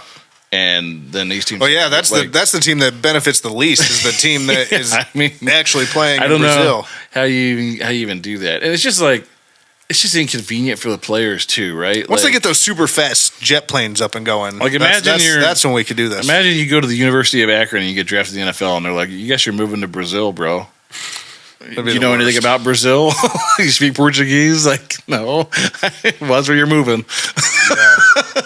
Yeah, I don't know how they actually, because they have been talking about that and it keeps growing as far as like the we're going to make this a global game thing. And I think the best case scenario is like what they tried to do in the early part of the 2000s, which is like have NFL Europe, like have its own competing league over there that drafts its own players out of Cambridge and these other schools and like have college football over there and like just develop the game in these other countries and like have them have their own leagues. And then maybe NFL eventually Brazil. When they're ready, you bring them all together.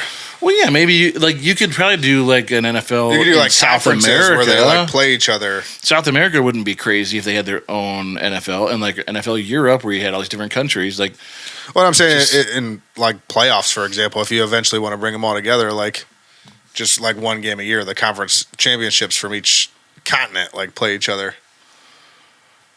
I mean, maybe you do something in the preseason. That might make the preseason more interesting. That'd actually be kind of cool.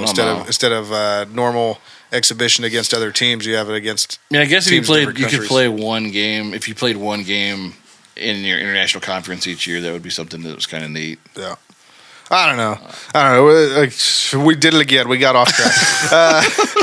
Coincidentally, Peter King also reported this week that the Browns execs were, and I quote, turned off by Patrick Mahomes' mechanics in 2017. Like, what did Peter King like dust off an old Burger King napkin? He was like, "Oh, I found all this Browns." The Browns hated Patrick Mahomes 8 years ago. Yeah.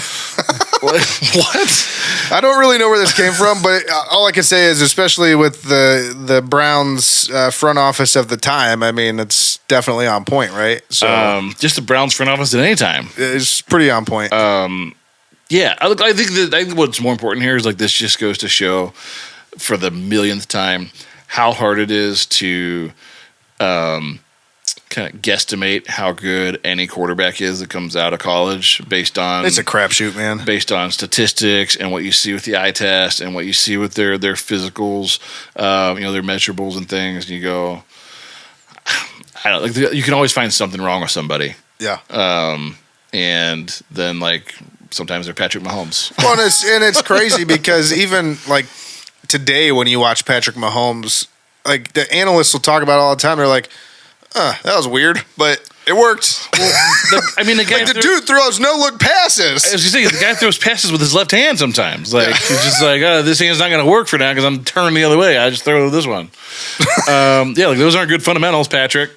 but like they he score makes touchdowns. It work. Yeah, that brings me to another good point. Like, how important are fundamentals? Like, guys like Brett Favre ran this league for 20 years. Patrick Mahomes is going to run this Brett league for 20 Favre literally years. threw fundamentals out the window. He's like, fuck that. I'm just going to throw it into triple coverage and hopefully something good happens. Some of the best quarterbacks had the worst. I mean, go back in time and watch the guys that took straight back drops out of the shotgun. I mean, you got guys like Unitas that did that. You're like, well, they were the best of all time. Well, their fundamentals were totally different than the fundamentals of Marino. Yeah, who decides what the fundamentals are? That's what I want to know. Whether they're good or not. Like in 30 years is what Patrick Mahomes is doing? Is that the fundamentals? The only one we could all agree on was Tim Tebow had bad fundamentals. Yes.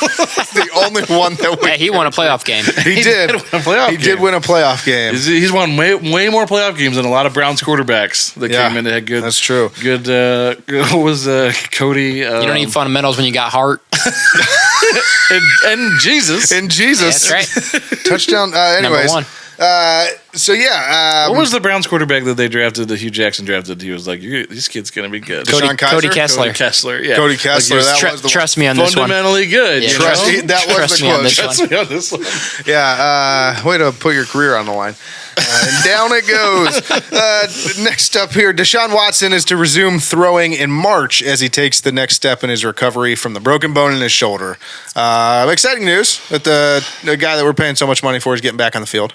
Look, I've heard a lot of guys, like exercise physiologists and like doctors that do shoulder work, that like, this is a tough injury to come back from. You got your rotator cuff inside your rotator cuff. That's just not. It's not an easy rehab. Well, I think the biggest takeaway from the news that he's going to resume throwing in March, is just that we'll know a lot more in March. Well, and I think the other thing it does is it kind of milestones, like he's on pace for what they thought. On pace before throwing and after throwing are two completely but I'm just saying, things, like, what it all signifies now is like the surgeries went as expected, and he's able to resume throwing, which fair. But yeah, I mean, let's see if he has just velocity and control of the ball now. Yep. So I guess all we really have to say for this one is stay tuned. Like I said, being that he'll be resuming his throwing in March, I'm sure we'll know pretty quickly how that throwing is looking, and if he's able to make all the throws that he made before. I mean, here's the thing: even if he looks bad, the news coming out of Berea is going to be he's great. It's the best we've ever seen. He's stronger than he's ever been. That's true. It's the best spiral I've ever seen. That's true. Nobody throws the best spiral I've ever seen other than Joe Flacco. That's true. That is one thing I will agree with. Anybody that says they've seen a better spiral is wrong, because I've never seen somebody throw it just like, no matter how he throws it, wherever he throws it. It was ridiculous. One of the most ridiculous things I've ever seen. It was like it came out of a jugs machine. Yeah. I think he can touch his thumb and his pointer finger around the football. Yeah, I'm pretty sure that's a fact. Yeah. I'm pretty sure his wiener goes all the way. That's weird, but what Zach said was correct. And then last up here, Kenny, last week you said that you thought Brandon Ayuk would be a free agent this offseason. Well, you were wrong. But he is the center of trade talks in San Francisco, and his camp is saying he's probably on the move this offseason. And so with that being said, the rumor mill in Cleveland here has obviously started up, and the Browns have been named as a potential suitor for a trade. With the state of contracts, cap space, all that good stuff, two likely scenarios were thrown out in which we would land him. And Jack Duffer, who is a reporter for Orange and Brown Report, gave the following scenarios for landing Brandon Ayuk, who I know you would love to have. Scenario number one, Amari Cooper's gone. I don't like that because it destroys. What's the point? You get Ayuk for Cooper? I think Ayuk's younger, bigger, faster, stronger. But I mean, when you're trying to better the entire receiving room, if I was given the option to trade Amari Cooper straight up for Ayuk, I'm taking Brandon Ayuk every day of the week. As much as I love Amari Cooper hasn't done anything wrong. Yeah, here's the more likely one though that he threw out, and the one that I think might be legitimate is scenario number 2 is Chubb and Wyatt Teller are both gone. As much as we need depth at offensive line, we've already talked about Wyatt Teller could possibly be a casualty because he makes a lot of money. And he wrestles alligators. He has a lovely wife. Who send us great Christmas cards. But he mauls people. He does, but he costs a lot of money. Yeah. Costs a lot of money. I'm okay with this as much as I don't want to get rid of Nick Chubb. If Chubb's going to be leaving, I would like to get something back I think from him. A part of it is like I've already accepted that He's Nick gone. Chubb is probably. We both have. Like, with a 99% certainty, I don't expect Nick Chubb on this roster next year. I agree. Which, am I a fan of that? No. Do you agree with that, Bone, or you think he's coming back? I don't like it. I'm going to say he's coming back. I don't like it. The eternal optimist, Bone Man over here. Look, again, Nick Chubb's my favorite player at the NFL. Like, I don't want him to Nick go Chubb's anywhere. my favorite Brown of all time. Of all time that Yeah. I've ever had a chance to watch. I want Nick Chubb to You retire. know what I'm excited Brown. about is not the fact that he's leaving, but the fact that when he does leave, and I say when because I'm with you, I'm 99% sure he's not going to be on the team to start this next season. That is one jersey that I could forever wear proudly and be like, yeah, Nick Chubb was on our team. Yeah. So He was really that's good. pretty cool. But Averaged that's the 5.5 second yards a scenario. carry. carry. Would you do that? You said yes. Would you do this I do it- trade? Would I you do it in a Chubb heartbeat. and Wyatt Teller for Brandon Ayuk? I would not. Not. I like Wyatt. I want to keep him, and I like Chubb. I say we pay him. Amari Cooper. I think they're two ballers. Amari Cooper, Brandon Ayuk, and David Where are you going to get that money? I don't know.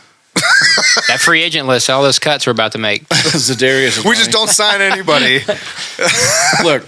Amari Cooper, Brandon Ayuk, and David Njoku catching the ball for Joe Flacco next year was Super Bowl. Super Bowl. As much as I hate to say it, I would do the trade just because I think Chubb's going to be gone regardless. I don't want to lose Wyatt Teller. I don't want to lose Nick Chubb, but I think there's a good chance neither of them is on our team next year. So Well, again, it goes back to that. Like, I don't want to get rid of anybody. I love all the guys that are on the Cleveland Browns. we had a great team this year. But like, did We had a lot of bad luck, but we had a great team this year. Did we win the Super Bowl? No. No. So like, We you didn't. have to like change is inevitable. Yeah. And if I can get a guy like Brandon Ayuk in his prime, Inevitable. all right, Patrick. Like if I can get Brandon Ayuk in his prime with a quarterback that desperately needs help Yeah. to go back to whatever he was. Again, I hate to say it, but I would do this trade. I know a couple of years ago, Ayuk had some issues in San Francisco. I don't know if he's grown up from that, but I know he was like, I Apparently would still does always if- read if stories they're- about if they're him looking to being in trade the him. doghouse and Shanahan won't play him until he gets in his good graces and this and that. I think he sat a couple of years ago. He sat quite a few games just because he was trouble. To that, I'll say Kyle Shanahan didn't like Johnny Manziel either, so F him. And I wonder why. Dead wrong. and Kyle Shanahan doesn't know the rules, so This is why I can't take you seriously when you talk about Baker Mayfield. I know they're completely different, but the fact that you love Johnny Manziel so damn much my favorite quarterback of all time. makes me I lose all respect for you when it comes to quarterbacks, except for Joe Flacco throwing the tightest spiral of all time. Look, I'm not saying Johnny Manziel was Tom Brady on the field, but off the field. He's Tom Brady. He's Tom Brady at life, man. He literally admitted he paid zero attention to the NFL his like whole career. Like on that documentary, he pretty much said that. He's just like, No, he didn't pretty much say it. He said it. yeah, he said it. He said it. He's like, yeah, I didn't care. He said, how Kyle much time did you Shanahan said spend he watching film? He didn't said, watch any film. 0. I did not watch any film. He also showed up to games high on crack. Listen. We won't talk about Johnny Manziel today anymore. The dude was That we doing already 8-ball in a locker room. I got too much. I can't hear you. I've got too much money in my fucking ear, man. Classic Manziel. Yeah. Classic. Doesn't get any better than that. Also, to close out Burning River Rundown, I just want to say we've already talked about it, but we've been talking about Nick Chubb and the $12 million they can save by cutting him since 2 years ago. So while it's a hot story now, everybody's starting to pick it up. NFL.com just posted as the number one candidate in the AFC to be cut, Nick Chubb. We've been talking about this for a while, so maybe you guys should pay attention because we break news 2 years in advance. I think the interesting thing is, where does Nick Chubb go? I don't know. He's definitely going to go to an AFC North team. He's probably going to go to the Ravens and win a Super Bowl. I could see him going to the Ravens. Yeah. They respect the running game there. He's probably going to go to the Ravens. He's probably going to replace Najee Harris in Pittsburgh. And I could see him going to Pittsburgh. No, Browns can't let that That's happen. the two places I could see him. well, they have no control over it if Or they they cut him. trade him, like you guys are talking about. You got some control there, right? Well, yeah, now you like the trade, huh? Well, I don't want to see him cut and go to Baltimore. Yeah, you see? Well, I would have done the Cooper. Oh, no, the other trade involved. Yeah, gotcha. Never mind. What if the San Francisco 49ers started next year with Nick Chubb and Christian McCaffrey in their backfield? Jesus Christ. If they're not favored to win the Super Bowl, then nobody's winning the Super Bowl. They could run for 3 Like the world's just going to end. They could run for 3,000 yards. Well, how about sending him to Houston with C.J. Stroud? Oh my God. I just wonder, like, what any of those teams pay for? Like, is my question more. Is more, not so much. I think somebody would pay $15 million. I mean, Saquon was out there. Saquon's not Nick Chubb. As good as Saquon is, he's not Nick Chubb. Dalvin Cook was out there. But the thing that's going against Nick Chubb is what we've said all along, is this injury was the worst thing that could possibly happen for him. True. But I'm just saying, like, Dalvin Cook, like, I would have put him up there with Nick Chubb in terms of, like, talent and pace in their career. Like, and he went to New York and couldn't find his way on the field. Just shut your mouth. We're going to take a quick revenue break, and then we're going to get back here and go take a trip around. I just feel bad for NFL running backs in general. Yeah, I do too. We all do. Especially Nick Chubb, because he's my dog. I love you, Nick Chubb.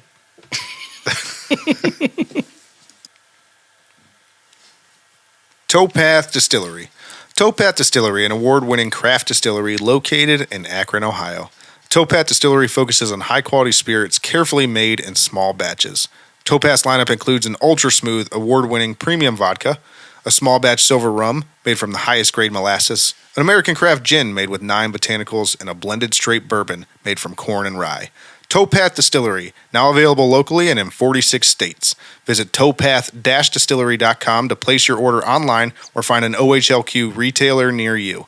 Towpath Distillery, handcrafted, award-winning, small batch, local, and family-owned.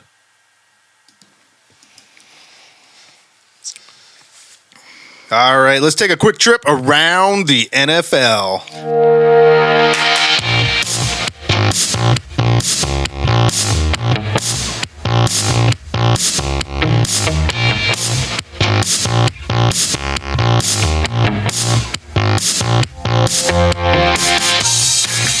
I watched the new Mummy movie today. Terrible. When I was eating lunch. Terrible. Didn't like even follow anywhere near the same storyline as like the original Brendan Fraser. No, you heard what happened with that, didn't you? No. Tom Cruise, when he signed on, he like took the whole project over. He was like, I'm going to write this movie. Weird. That makes sense because like the demon god was like in love with him. Tom Cruise took over the whole thing. Yeah. They said, we're going to bring Tom Cruise on. He said, one condition. This is my story now. There was something oddly sexually gratifying about that mummy. That's weird. No, it was supposed to start. It was supposed to be the kickoff to the big monster multiverse or whatever, with like the Mummy and like Godzilla and like all these things were supposed to like join in the same multiverse. Tom Cruise could defeat them all. Tom Cruise ruined it. Oh, Like that movie tanked so bad they were like, yeah, we're not gonna do this. But like all the classic monster movies, like The Thing, like all that, like or Swamp Thing or whatever that, like all those movies were supposed to come back and it was supposed to be this big monster multiverse. why does everything have to be in a multiverse now? Because Marvel did it so well that everybody's like, we got to do it. It's not done well when I can't watch Ant-Man without having fear of not seeing the first 15 movies before Ant-Man. Listen, if you poll like 500 people, you'd be one of like 30 that say that it's not done well. Have you seen all these Marvel movies? Like all of them in order, or all of them? The majority, I guess. I don't. I stopped following. I don't enjoy them anymore. It's too much, isn't it? Like, Yeah. I mean, I agree with you. I loved Like- them, and I actually still keep up with them. But I loved them, and I say now that it's starting to be too much. like but Harry Potter. That's not what most people think. It's kind of like as long as like I can follow a story through movies. Like, Sure. it was Through like- eight it was movies? like- I was like, that's a lot. And it took me a while to get up to like the courage and the like to like, all right, like we're gonna watch all these movies because it's just such a huge time commitment. You got to like be like every night for the next 2 weeks we're gonna watch a movie. Yeah. Yeah. But this 2 multiverse weeks? stuff, man, 2 weeks? It's like I just can't. There's like 30 movies, man. I've given up on it. And what really pissed me tell the off truth. is I really am a big fan This of is a good trip around the NFL. I'm sorry, I hijacked your segment for a second to do some good podcasting. What really pissed me off is I'm a huge fan of the Guardians of the Galaxy. Like the first one, like one of my favorite. Oh, God. Didn't we already tell this story? No, we didn't. I just bothered you with it all night long. Oh, yeah, that's true. One of my favorite, like just the We texted about this for like 4 hours the one night. like the music and the act, like the ensemble cast. I can't stop So- this feeling. So good. Guardians 2 was like it was almost as good as 1, but like I still enjoyed it. And like I've been waiting for, I don't know, 5 years for Guardians 3 to come out. Yeah. And it like turns out like all the stuff, like something happened in a previous Marvel Everything movie. that happened in Guardians of the Galaxy wiped 1 out. and 2 was all Before- included in everything else, and it's a completely new storyline. I'm like, some of my favorite characters are gone. Like their storylines are gone. Their total character arc is gone because they were blown up by Thanos, I guess. But like, I'm like, that doesn't even, like, because I didn't see Endgame. Well, and then you I go don't down know the what rabbit hole because you're like, well, I didn't see that. Well, But you can't just watch that. You got to go that's back and my watch thing. this other stuff. I was like, can I just watch Endgame and see what happened to like my favorite characters? And Ronnie was like, no, because you won't really understand what happened. So I'm like, then I'm like Googling how many of these do, and there's like 19 of there's them. a lot. Stretching back to like Captain America that happened in like 1940. And the TV shows. I have to like, I can't even watch the movies as they were released chronologically because they weren't even released chronologically. It's like, this movie was released in 2008, but the second movie in the series was actually released in 2011. And then the third movie in the series was actually released in 2009. And I'm like, I don't want to live in this multiverse. And then there's like 10 Spider-Men running around. Yeah. Like, No. There's only 3 Spider-Men, and they brought them in from that was part of the multiverse. That was a one-time off. There's only one Spider-Man that's in the MCU. Like, that's actually there to stay. so Tobey's Spider-Verse doesn't matter? No, it's part of, he went back into the multiverse after everything was sealed up. He's gone again. What does that even mean? Yeah, he's gone. But he was there. The one that is important, like the main MCU, is like Earth 987 or whatever. Tobey was my Spider-Man. He wasn't. He's not part of the MCU. He's part of Sony. He was in it though. Yeah, he was in that one. They brought him in for one movie. Yeah, why? You can't just choose him and be like, "This is the Spider I'm rolling with." That's my Spider-Man, man. Like that was the Spider-Man I grew up I like with. how we finally got to the crux of this whole thing. Is you're pissed that you can't choose which Spider-Man you want. No, I'm pissed that they ruined Guardians of the Galaxy 3 for me that I waited for 5 years because half my characters got killed in a snap. Sorry about it. And like that, the only thing I even know about that is like what I've seen in memes. I've never seen any of these movies with Thanos and all this bullshit. All I know is like there's memes of him like snapping the world into two. And it's like he killed half the population. Why don't you watch the movies? Because there's 20 of them. Quit being such a bitch. And some of them are like Ant-Man. I have no interest in watching Ant-Man. Why is that good? Paul Rudd is Ant-Man. Why is Ant-Man even a character? I don't know why you're being such a little bitch about this. I'm just saying, I hate the multiverse. Why does everything have to be a multiverse? Why does Godzilla have to be in a multiverse now? He's not. It tanked. Thank God for Tom Cruise. It all comes. He ruined the Mummy, but he saved us from a multiverse. I might convert to Scientology now. Save me, Tom Cruise. Save me, Tom Cruise. He's done it. Save me, Oprah Winfrey. All right, so let's get into this trip around the NFL. The Kansas City Chiefs have not had a single holding call against them in their last 3 Super Bowl appearances. How do you make sure a team wins a game? You don't call holding on them. You don't call any penalties on them. Here's the crazy part about that. This past season, during the regular season, they had the most holding calls in the entire NFL. They led the league in holding calls in the regular season and didn't have a single holding call in the Super Bowl. The crazy thing is that we can all agree, right? If you watch any single play in the NFL, There's holding on every and play. you just zoom Holding in on every on, play. on one of the 5 guys in You the mean line. tell me the refs couldn't just pick one time and be like, There's- right there, I saw it. Well, San Fran's defense isn't that good, so that's probably why. Yeah, definitely. Yeah, absolutely. Yeah, they don't have Yeah. pass rushers or anything. Yeah, their defensive ends are ass. So Yeah, they weren't violently tormenting their quarterback all night. Nope. That is almost like all the stuff about a script. It's pretty light. This is the most concrete evidence I've seen for the NFL fixing a game. this is it. Yeah, if you don't call penalties on them, you don't call the single most called penalty in the game on them ever in the Super Bowl. I think this just goes in a long string of bad calls at really opportune times for 3 Super Bowls, not a single holding call. No, you're not letting me finish. I'm agreeing with you. Calm down there, buddy. Slow down, Speed Racer. Yeah. This is evidence that there's a script. That's what I'm saying. Yeah, that's what I'm saying. I'm saying that this adds to a long. You said this is the best evidence. This is the most saying- concrete evidence. I'm saying not just necessarily the fact that they haven't had any holding calls. I'm saying what the refs do week in and week out in general. Like, we've just continued to see the refs blow calls in like the biggest moments of games every single week throughout the season, throughout the postseason. And well, that's what I mean. Nobody, right? like everybody talks about it, but nobody really addresses it. I think it's a matter of like when you say script, people think like both teams are in on it, and I don't even think that both teams are in on it. But I think the NFL does what it can to pick winners and losers based on officiating crews. There was an ex-NFL player that came out this week. I don't know if you saw this news. I just remembered it. I gotta pull it up real quick. He talked about. He was just like, "Yep, there's a script." Like it's. I saw that same thing, and I can't remember who it was. It was somebody that was kind of like during the latest episode of the podcast Macrodosing, ex-Houston Texans and Miami Dolphins running back Arian. That was last year, but Arian Foster went on the record to say that players received scripts during training camp and that lay out the season ahead because the NFL is well rigged. There was another one. There was another one recently. That was last year. Because that was crazy.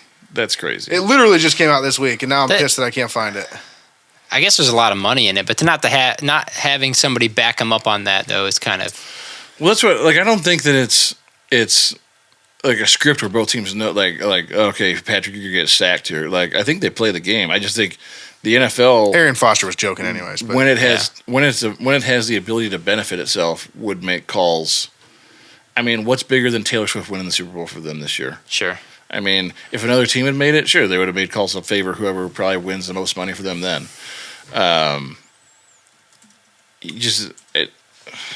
There's just so much cloak and dagger.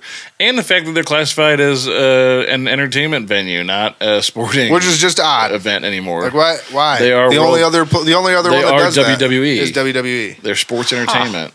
Yeah. They're technically a sports entertainment. They're not a sport. Yeah, I don't know.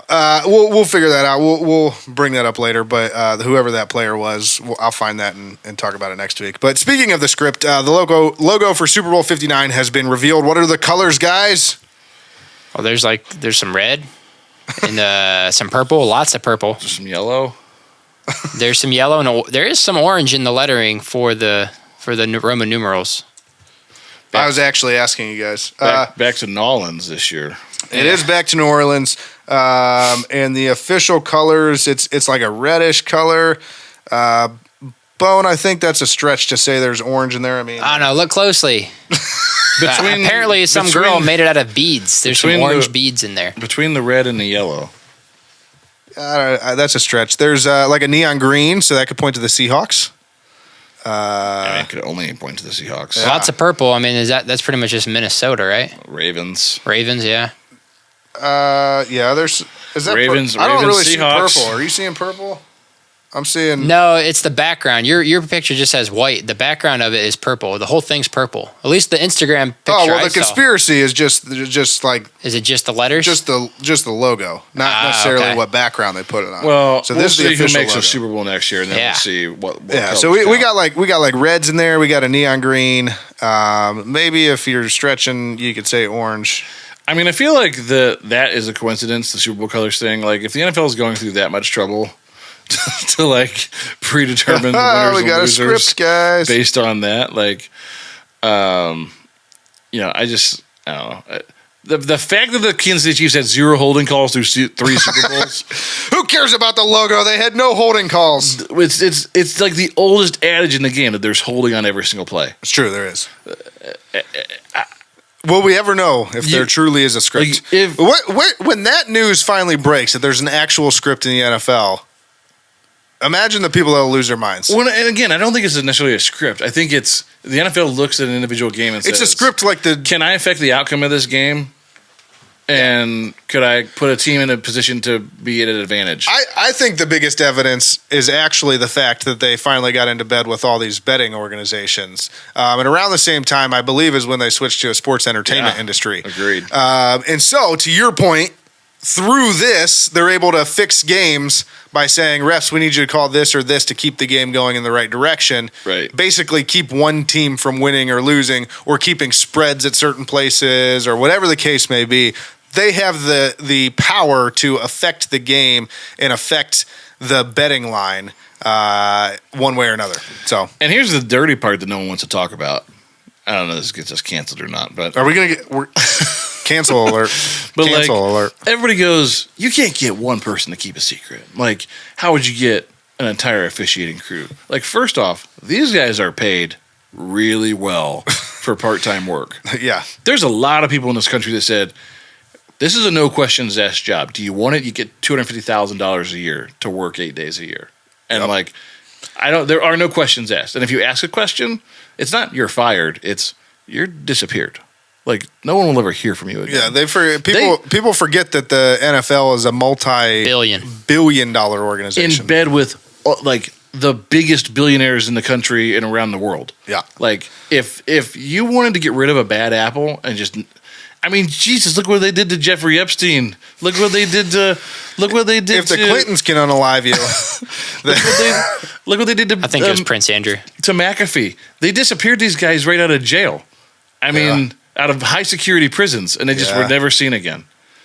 Yeah. I mean, if they wanted to, like. And when you own the media, they won't ask questions. Well, so I'm not saying like the NFL's going around killing all kinds of people. I'm just saying like if you had one bad apple, it wouldn't be a stretch to be like, if there was anybody that could make you disappear in this world, it's probably the most powerful sporting organization that has the most money and the most connections. Even if they worldwide. don't make you disappear, they could definitely be like, we're just going to paint this guy as absolutely insane, and nobody's going to believe him. That's not even worth the trouble. It'd be cheaper to disappear him. That's true. You're not wrong. Bone, your job is to find out if any ex-NFL refs have ever spoken out and died. Disappeared? Yeah. I couldn't find that story just now when I was looking for it of that ex-NFL player that said something. So just to, got Brock Lesnar. Yeah. Erased him from history. Erased from history. And then finally... Are we still talking about football? Yeah. Finally, in around the NFL, terrifying turn of events at the Kansas City Chiefs championship parade. As shots broke out, there was multiple shots fired. It looks like the incident was between two juveniles. It may have started with an argument or feud of some sort, but it escalated. Multiple shots fired, like I said. They're still trying to get to the bottom of what exactly happened, but unfortunately, one person did die. The DJ for the actual event for the parade. And at least 22 others were injured, including young teens and children. The victims were between the ages of 8 and 47, half of them under the age of 16. Yeah. So just a super unfortunate and terrible, terrible thing that happened. Well, I think what's unfortunate is this was several days ago now, and we're still in a position where we really don't have a lot of information, right? We don't have. They're asking for videos from the public. We don't know if this was something that was actually intended to go off at the event, whether this was gang violence with collateral damage, whether it was some other senseless gun violence. Like we don't really have any clue yet. It sounds like probably both the people they have in detention right now aren't talking because you mentioned like they're very proactively looking for video footage from anybody that had it that day, which is it's hard to believe like with the amount of cops on the street wearing body cams and the amount of media there and just cameras on everything. It's like this wasn't like when 9/11 happened, there wasn't like cell phones it's cameras everywhere and like cameras all over the place. Like this was a huge media event where there's dozens of media outlets there, cameras everywhere. It's almost amazing that there isn't just existing footage of exactly what happened. But to digress, like they're actively, proactively looking for those things to try and put the pieces together here. Very sad. Again, half of the victims under the age of 16. I mean, you just don't expect to go to. Just taking your kids to the parade. Go to the parade, yeah. I mean, I remember going downtown for the Cavaliers parade, and there was a shooting that day at the end of the parade. It was the top of one of the parking garages, wasn't it? Yeah, it was like a couple hours, like an hour or so, like maybe after the event. People were kind of walking back, but still all over the city, like having a good time. And we heard the gunshots ring out, and it was incredibly scary at the time. We didn't know what happened, and it was something that was totally not affiliated with the event or anything. It's some gang related thing or an argument that got out of hand. But still, I mean, I remember being downtown with a good friend, and like you hear gunshots, and you're like, where do you even go? So to have this, where there was clearly bullets flying everywhere for a short period of time. I mean, that's absolutely terrifying, especially if you're there with your kids. Yeah. So just a super, just all around sad thing that happened in what was supposed to be a celebratory event for the entire city. For it to turn like this is just awful. Well, yeah, for sure. I do know there was like some bad PR after this too, with some of the players like taking selfies with cops, like right after this happened. They were like downtown because it was still a celebration, right? And a number of players were at a bar like shortly thereafter downtown taking pictures, partying still. I feel like at that point, just like I don't know. It was just, it's just bad optics on the whole thing, but just an unfortunate event all the way around. Yep. And with that will actually conclude our trip around the NFL. Oh, man. Have you heard from Hanford? I have not heard from Hanford Dixon. I want to get Hanford Dixon on the show. He's our last alumni to interview. Again with the horn. Got you again. What is that, Kenny? I know what that is. That is the official signal to remind you that the Cleveland Browns fan cruise is just 18 days away. No. In 18 days, we will set sail from the port of Miami to the beautiful Caribbean islands of the Bahamas and Jamaica. And we will do that with a bunch of ex-Browns players. We will. And a bunch of Browns fans. That's right. March 11th, we set sail for 5 unforgettable days at sea with 16 Cleveland Browns alumni. If you're not coming with us, sorry you missed out. Maybe if you're lucky, they'll have another one. I'm definitely leg wrestling Dave Zastadil. Oh, he's going down. It's over for him. Seriously though, what are you looking forward to on the fan cruise? Are we doing the whole? Are we doing this is a segment now for talking about the fan cruise? Just real quick. We're just gonna name one thing that we. Cut this part out. No, I don't cut anything out. I know you're the worst. Our podcast is terrible. This podcast is terrible. This was the worst one we've done. Out of all the shows we've done, this one has been the worst. The fan cruise, it is coming up, and I'm looking forward to it. You know what I'm looking forward to? What are you looking forward to, Bone? Not cooking and cleaning for like a week. Yeah, I'm excited about that. I'm not gonna lie. You do a lot of cooking and cleaning at home? Yeah. I don't do a lot of cooking, I'll be honest. I should do more to help my wife out, but I do a lot of cleaning. Nice. A lot of that's cleaning. helpful. It's funny you say that. I was just thinking, like, this weekend, babies are great. Everybody loves babies. But, like, just always there, man. It's just always crying or needs something. Well, I know you're not a big baby fan anyway, so you're going to be so excited to be gone and not have a baby for a week. That's what I mean. Like, I don't mean it to be like, I don't like my baby. Like, I love my kid. But, like, I think by the end of this, I'm going to be like... Right now, he's so little. I think by the end of this thing, I'm going to be like, I just want to see my daughter. Yeah, like, I'll miss him for the week. Oh, sure. Yeah, okay. But, try and save face now. We all know that you're like, haha. But I'll also sleep, like, really well. With your sleep apnea machine. Yeah. I'm not even sure if I'm going to bring it, actually. I haven't been using it the last couple of days. Don't you go dying on me. Once you're out there, you're out there. Yeah. Here's some things I'm looking forward to. Okay. The Bahamas is my favorite place in the world. It's beautiful there. Just the water. Like, I can't express how cool that is to, like, you're on the shore and it's just the most beautiful, like, turquoise blue color you've ever seen. And then you get in it and it's like bath water. It's just absolutely clear. It's warm. It's beautiful. It's like just taking a bubble bath, but you're in the ocean. It sounds nice. Yeah, I'm excited. It's incredible. And Jamaica's, depending on where you are, is kind of the same way. Jamaica tends to be like a little sandier. The water's not nearly as clear, but it's like a rainforest. I mean, everything around you is like rainforest. It's beautiful. So you just want to be there. The destinations, like, I'm just looking forward to the sun and the destinations. I'm also looking forward to just being able to order an unending amount of food. Oh yeah, we're listen, Bone. I don't know if you've ever went out to eat with Kenny, at least in the last like 10 years. The fact that he's got no cap here and he can just order whatever the hell he wants. Oh, yeah. Like, our literal entire table for just about every meal is going to be completely covered in food. Whatever I can get. He might actually tell them, I want every appetizer on the menu. When Christine and I go to Sandals, I do that. I'm like, I would like the soup, the salad. I would like the mozzarella sticks. I would like the chicken wings. Oh, and this crab dip sounds delicious. Give me all of this. Like, those are just my appetizers. You just make your own sampler. Yeah. Right. Yeah. Right. Yeah, you don't get the physique that Kenny's rocking without trying everything. It's hard freaking work. Yeah. Dad bods are us.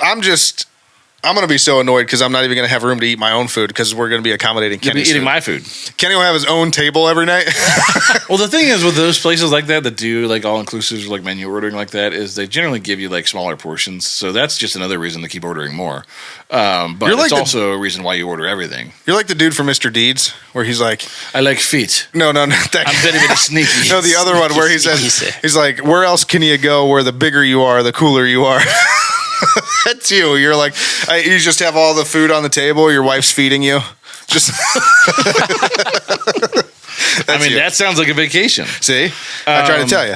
So those things, and obviously getting to hang out with all the Browns alumni is going to be a ton of fun. So it's just such a unique event to be able to have like these beautiful destinations, the food, all like the inclusivity of the package, but then like also you're just hanging out with ex-Browns players all day. You notice? I noticed what you didn't say. It's me and you, Bone. He doesn't want to hang out with us. Well, he's making new friends. It's a work trip, like. Oh, you don't like us? I get it. I'm just saying, it's not like the. You know what I'm excited for? It's not like we're just gonna get together and do shots all day. Like, all night. We have jobs to do on the boat. Yeah. Okay. Anyways, you know what I'm excited for? Foot rub, Korean massage. I actually might go get a massage. There's a spa on board in the Bahamas. I thought there was one on board the ship. Happy ending? No. That's not happening. I was just talking about like an actual massage on board. Like, yes, there's an actual spa. I've never had like a legit massage. Never had an actual happy ending.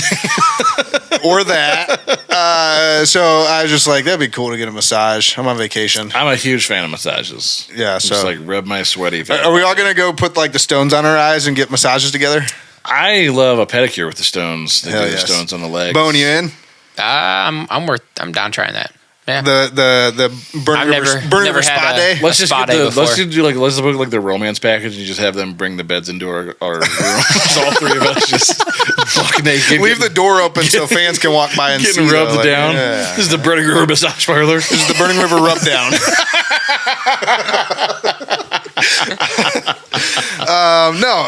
Seriously though, the what I'm excited for the most of this is really stupid, but it's true, is seeing the cruise ship. I've never actually like not like seeing it from like across the water, like seeing it like next to it. That's fair. Because I've never been on a cruise, and so I've never been that close, like where I'm boarding a cruise ship, but I get to actually take in just how massive this ship that I'm getting on. Do like the Leonardo DiCaprio Titanic wave, like bye all you people out there, you peasants. Get up to the front. I'm the king of the world. You're actually onto something there. That's actually because I've seen cruise ships, but like I saw cruise ships the last time I was in the Bahamas, but they were across the ocean. Yeah, like I drove like, wow, that's really cool. The highway that connects like Miami to like the rest of Florida.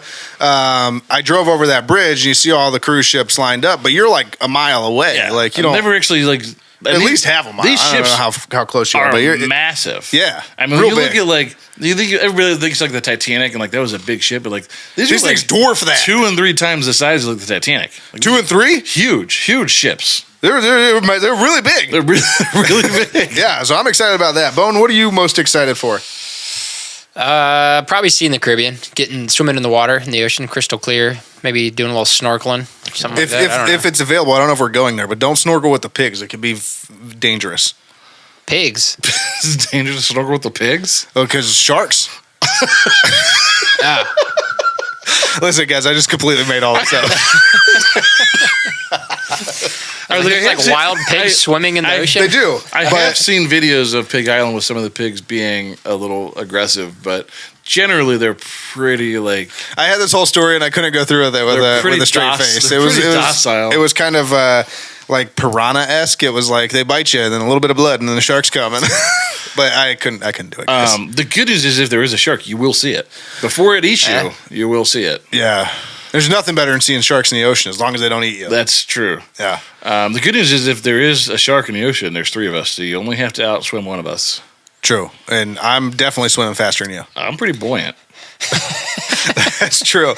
They just think you're a bobber. They'll just leave you alone. They're like, oh, it's just the buoy. Like telling the swimmers where they can't go. I'm a much better swimmer Just now. wear red swim trunks and then they'll have no idea. I'm going to wear my Burning River Sportscast swim trunks. But Oh, hell very yes. much. Yeah. I'm a much better swimmer now that I'm bigger. When I was in shape and muscly, like I just sunk like You a sink. rock. Yeah. Doesn't feel good. But you're going to sink right into the jaws of his mouth. Guys, I just got my body fat done for my health insurance. Is it 800%? No, it was a lot lower than I thought it was. It was under 21%. Loser. And I got to not have to do all the crazy things for my health insurance to be able to get a discount. Oh, nice. Yeah, big day for me. Big day. Anyways, I don't know why we're still talking about this. Because it's the fan cruise. Before we get going here, let me remind you to call the Burning River Sportscast. Don't forget to call and leave your hot takes on the hot take hotline. Remember, these are hot takes. We want hot takes. We want hot takes. We want hot takes. We want hot takes. 330-227-8080. 330-227-8080. 330-227-8080. 330-227-8080. Call now. Operators are not standing by. Nope. We're gone. Be sure to check out our gear, www.thetabbingmedia.com/shop. And that'll do it for us. Kenny, what can we expect next week? Next week, we'll be 1 week closer to the Browns fan cruise, and we will be providing you weekly entertainment. I guess you could call it that after this show that was very poorly crafted and not very well executed. We will be. I take that personally. Look, I'm on the execution side. I sucked too today. This was just not an exciting show. I blame a lot of it on the fact that there's just very little Browns content. The week after the Super Bowl is usually pretty quiet.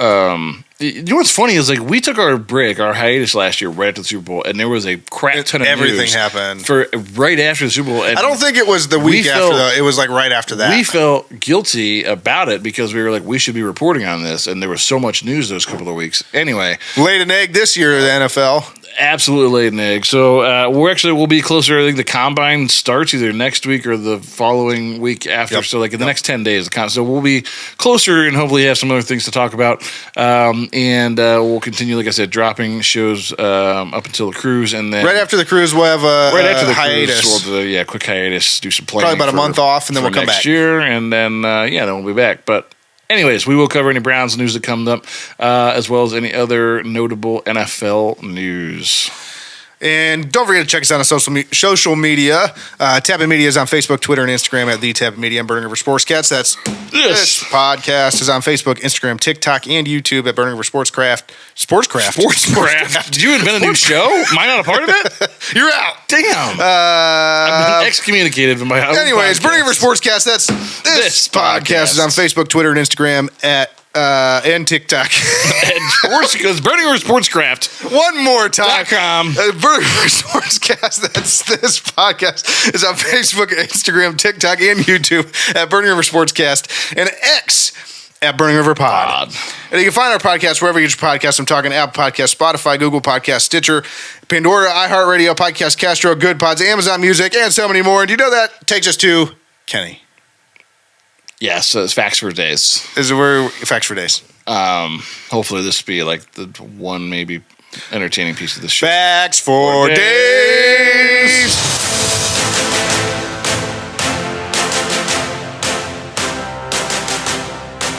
Facts for Days. Let's go. Number 1. Are you guys familiar with anagrams? Oh, yeah. Anagrams? Yeah. I'm not familiar. Like forward and backward. Race car. No, that's a palindrome. Palindrome. Anagrams would be like making words out of an existing word. Like okay, go on. Like claim would be like you could make like mate out of it. Like okay, yeah, I got you. Anyways, Albert Einstein is an anagram for 10 elite brains. Great. What does that do for anybody? You can make 10 elite brains out of Albert Einstein's name. That's incredible. Oh.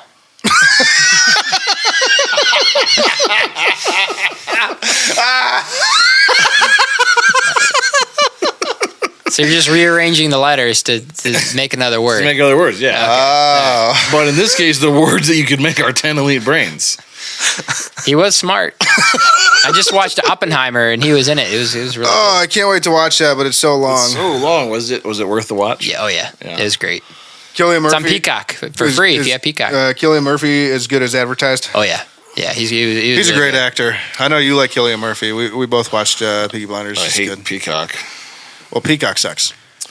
Especially because it's freaking Peacock. Like, what do you mean you just made your own streaming service? What pisses me off about Peacock is the fact that I pay cable. I pay a lot for cable, and and you have their channel, I have but their you still channel, yeah. but I gotta pay at least like I can watch AMC shows because I have cable, so I can watch like the AMC streaming services. Like, Yeah. I hate it. Yeah. Peacock sucks butthole. Facts for days number 2. The team was not super impressed with the Albert Einstein and the girl. Number 2. Forrest Gump, one of my favorite movies. Oh, it's a good movie. In the Vietnam protest rally scene in Forrest Gump, where Tom Hanks' mic is cut, does anyone know what he actually says? I've heard this before, but I don't remember it, so no. I didn't know there was a real thing. Yeah, so because he was mouthing words, through the Okay. whole thing. He says, If you turn it up real loud, you can actually hear him, I think. But sometimes when people go to Vietnam, they go home to their mamas without any legs. And sometimes they don't go home at all. And that's a bad thing. And the mic cuts back on. He says, that's all I have to say about that. it's a good thing they cut it out. Yeah.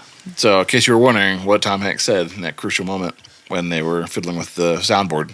That would never happen at the Bang River Sportscast because we have a bone man guarding our soundboard. Yeah, way to go, Bone Man. Nobody's Yeah, touching this board but me. Our unsung hero. And the most mind-blowing fact of them all, I say for number 3. Let me hear it. Does it have to do with blue whales? Cruise liners. Oh, okay. Those are also big. So big. In 1911, a woman named Violet Jessup Jessup. Okay. was on board as a stewardess, the RMS Olympic. Okay. Collided with a British warship, doing a ton of damage. Was able to return to port with no fatalities. No futilities. No futilities. No fatalities. But pretty much destroyed both ships for years till they fixed them and got them back and running again. Okay. She was transferred in April of 1912 Oh, no. to steward the RMS Titanic. Good Lord. We know how that one worked out. Bad. Fortunately, she was able to escape on lifeboat 16. And as she was being lowered down, an officer on board handed her a baby. A couple days later, on board the Carpathia that rescued the survivors of the Titanic, some woman came and took the baby. She just assumed it was the mom because, who takes a baby? Yeah, I mean, And what kind of sick fuck takes a baby? yeah. So then go down the road a few years longer. During World War I, Violet went to work for the British Red Cross, and in November of 1916, she found herself on board the younger sister ship of the Titanic and the Olympic, the HMHS Britannic, which sank after detonating a German naval mine. As the bow dipped and the propellers became exposed, they began shredding lifeboats, of which she had to dive out of to avoid being shredded herself. Whoa. This woman was on 3 separate of the most famous... I will never sail with this lady ever. So she survived? She survived all 3 of the most famous cruise ship wrecks of all time. What? All within inside of a 5-year period. Or maybe you should sail with her because you're guaranteed to survive. I wrote bottom line, if you survive one boat sinking, don't attempt fate. This might be, you might have done it. This might be the craziest story you've told on Facts what's for her Days. name again? Violet Jessup. Violet Jessup. Write that down. And she went back again to work for White Star Lines. Did it sink? She didn't sink anymore, but she went back and finished her career there for the next 30 years. She worked at White Star Lines as a stewardess on board. Retired in 1950 and lived to be 85 years old and died of congestive heart failure. But survived 3 of the most She was waiting for an absolution. They would never come. Don't just be a part of the problem, be the whole damn problem. And only you can prevent river fires. Burning River Sportscast. Burning River Sportscast. Burning River Sportscraft. Where the fuck did that come from? Out of all the shows we've ever done, this one was the worst. It wasn't good, but it was tight. It was the most recent. It was the most recent. We'll be better next week, we promise. I can't believe you guys didn't like the integrated. I think I'm just so... 10 elite brains. That wasn't very And good. elite brains. Zach didn't get it for a while. It took me a minute.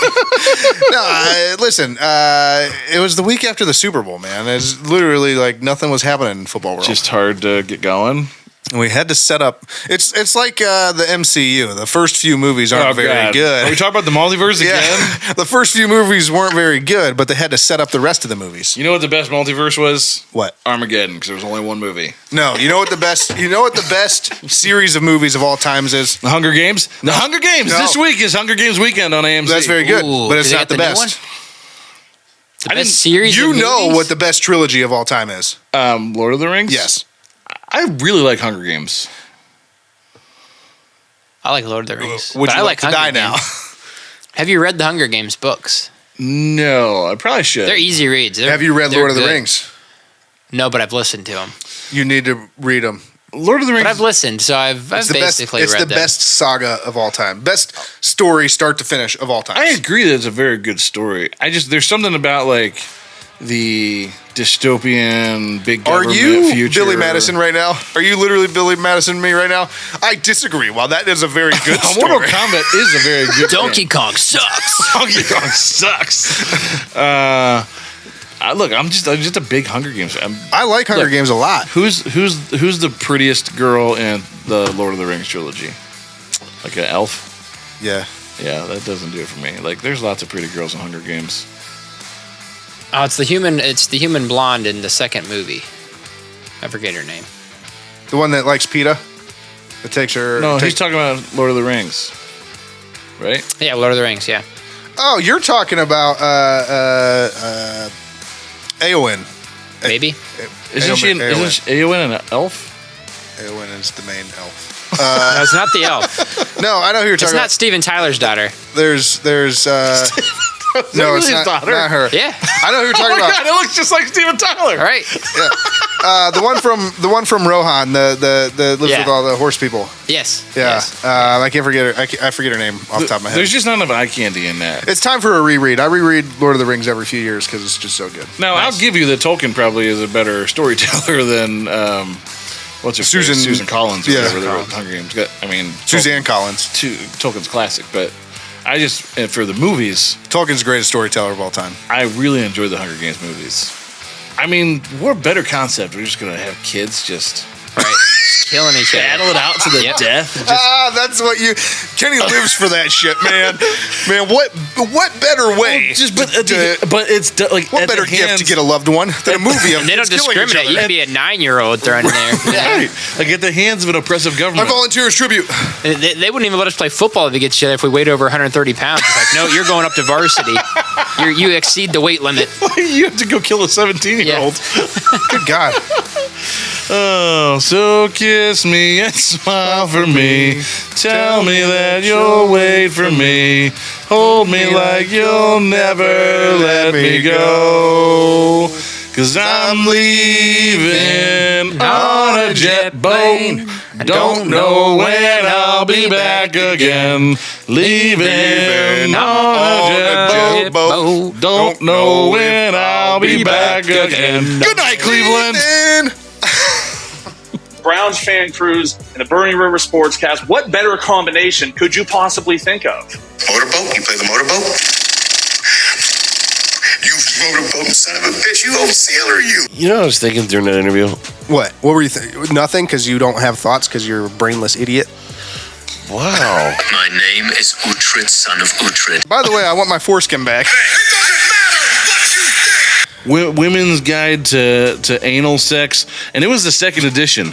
Who makes the second edition? The weather outside is weather. The other one, the finger eating food fingers. Yes. Ejaculate all over my body and my genitals. Yes. Oh my God! My ass is full of shit! He shit everywhere! You don't need fundamentals when you got heart. and Jesus. And Jesus. That's right. Touchdown. Number Anyways, one. Oh no! We suck again! it's going down. I'm I'm yelling yelling timber. What do you mean funny? Funny how? How am I funny? To that, I'll say Kyle Shanahan didn't like Johnny Manziel either, so F him. And Dead wrong. I wonder why. Dead wrong. and Kyle Shanahan doesn't know the rules, so. Goddamn Jets. All I do is win, win, win, no matter what. The leads are weak. Leads are weak. Fucking leads are weak.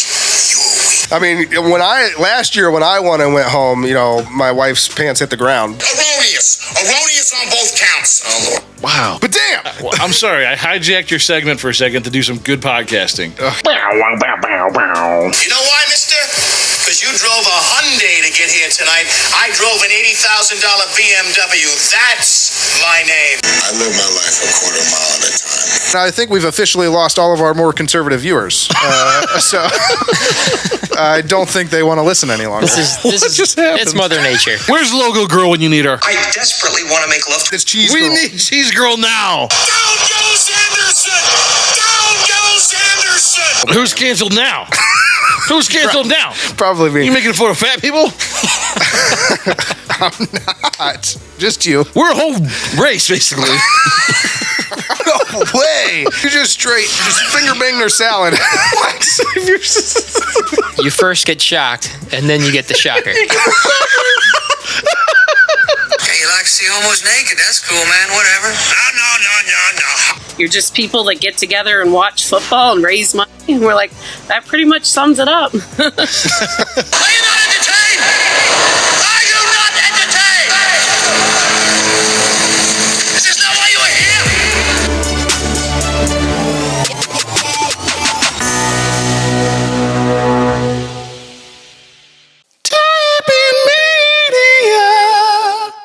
Today's episode was brought to you by Towpath Vodka. Towpath Vodka, an award-winning, ultra-premium, extremely smooth, high-quality vodka. 6 times distilled and made from Midwest corn and Ohio fruit.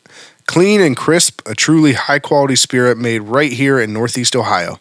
Available locally in Northeast Ohio and online in 44 states. Towpath Vodka. Hey, Browns fans! This is your chance to join the company of some of the Browns' all-time greats on the first ever Browns fan cruise. Picture this. For 5 unforgettable days, you're sailing across the beautiful Caribbean Sea, reliving the Browns' greatest moments, getting autographs, snapping photos, and celebrating on the beach with your favorite Browns alumni, like Josh Cribbs, Webster Slaughter, Eric Metcalf, and a dozen others. Book now and take advantage of our easy, budget-friendly payment plans on this once-in-a-lifetime, all-inclusive cruise adventure. The clock's ticking, Browns fans. To book your cabin and for more information, visit brownsfancruise.com or call 216-284-6472 today. Browns Fan Cruise, where diehard fans and Browns alumni come together for the trip of a lifetime. Don't wait, secure your spot today, and go Browns!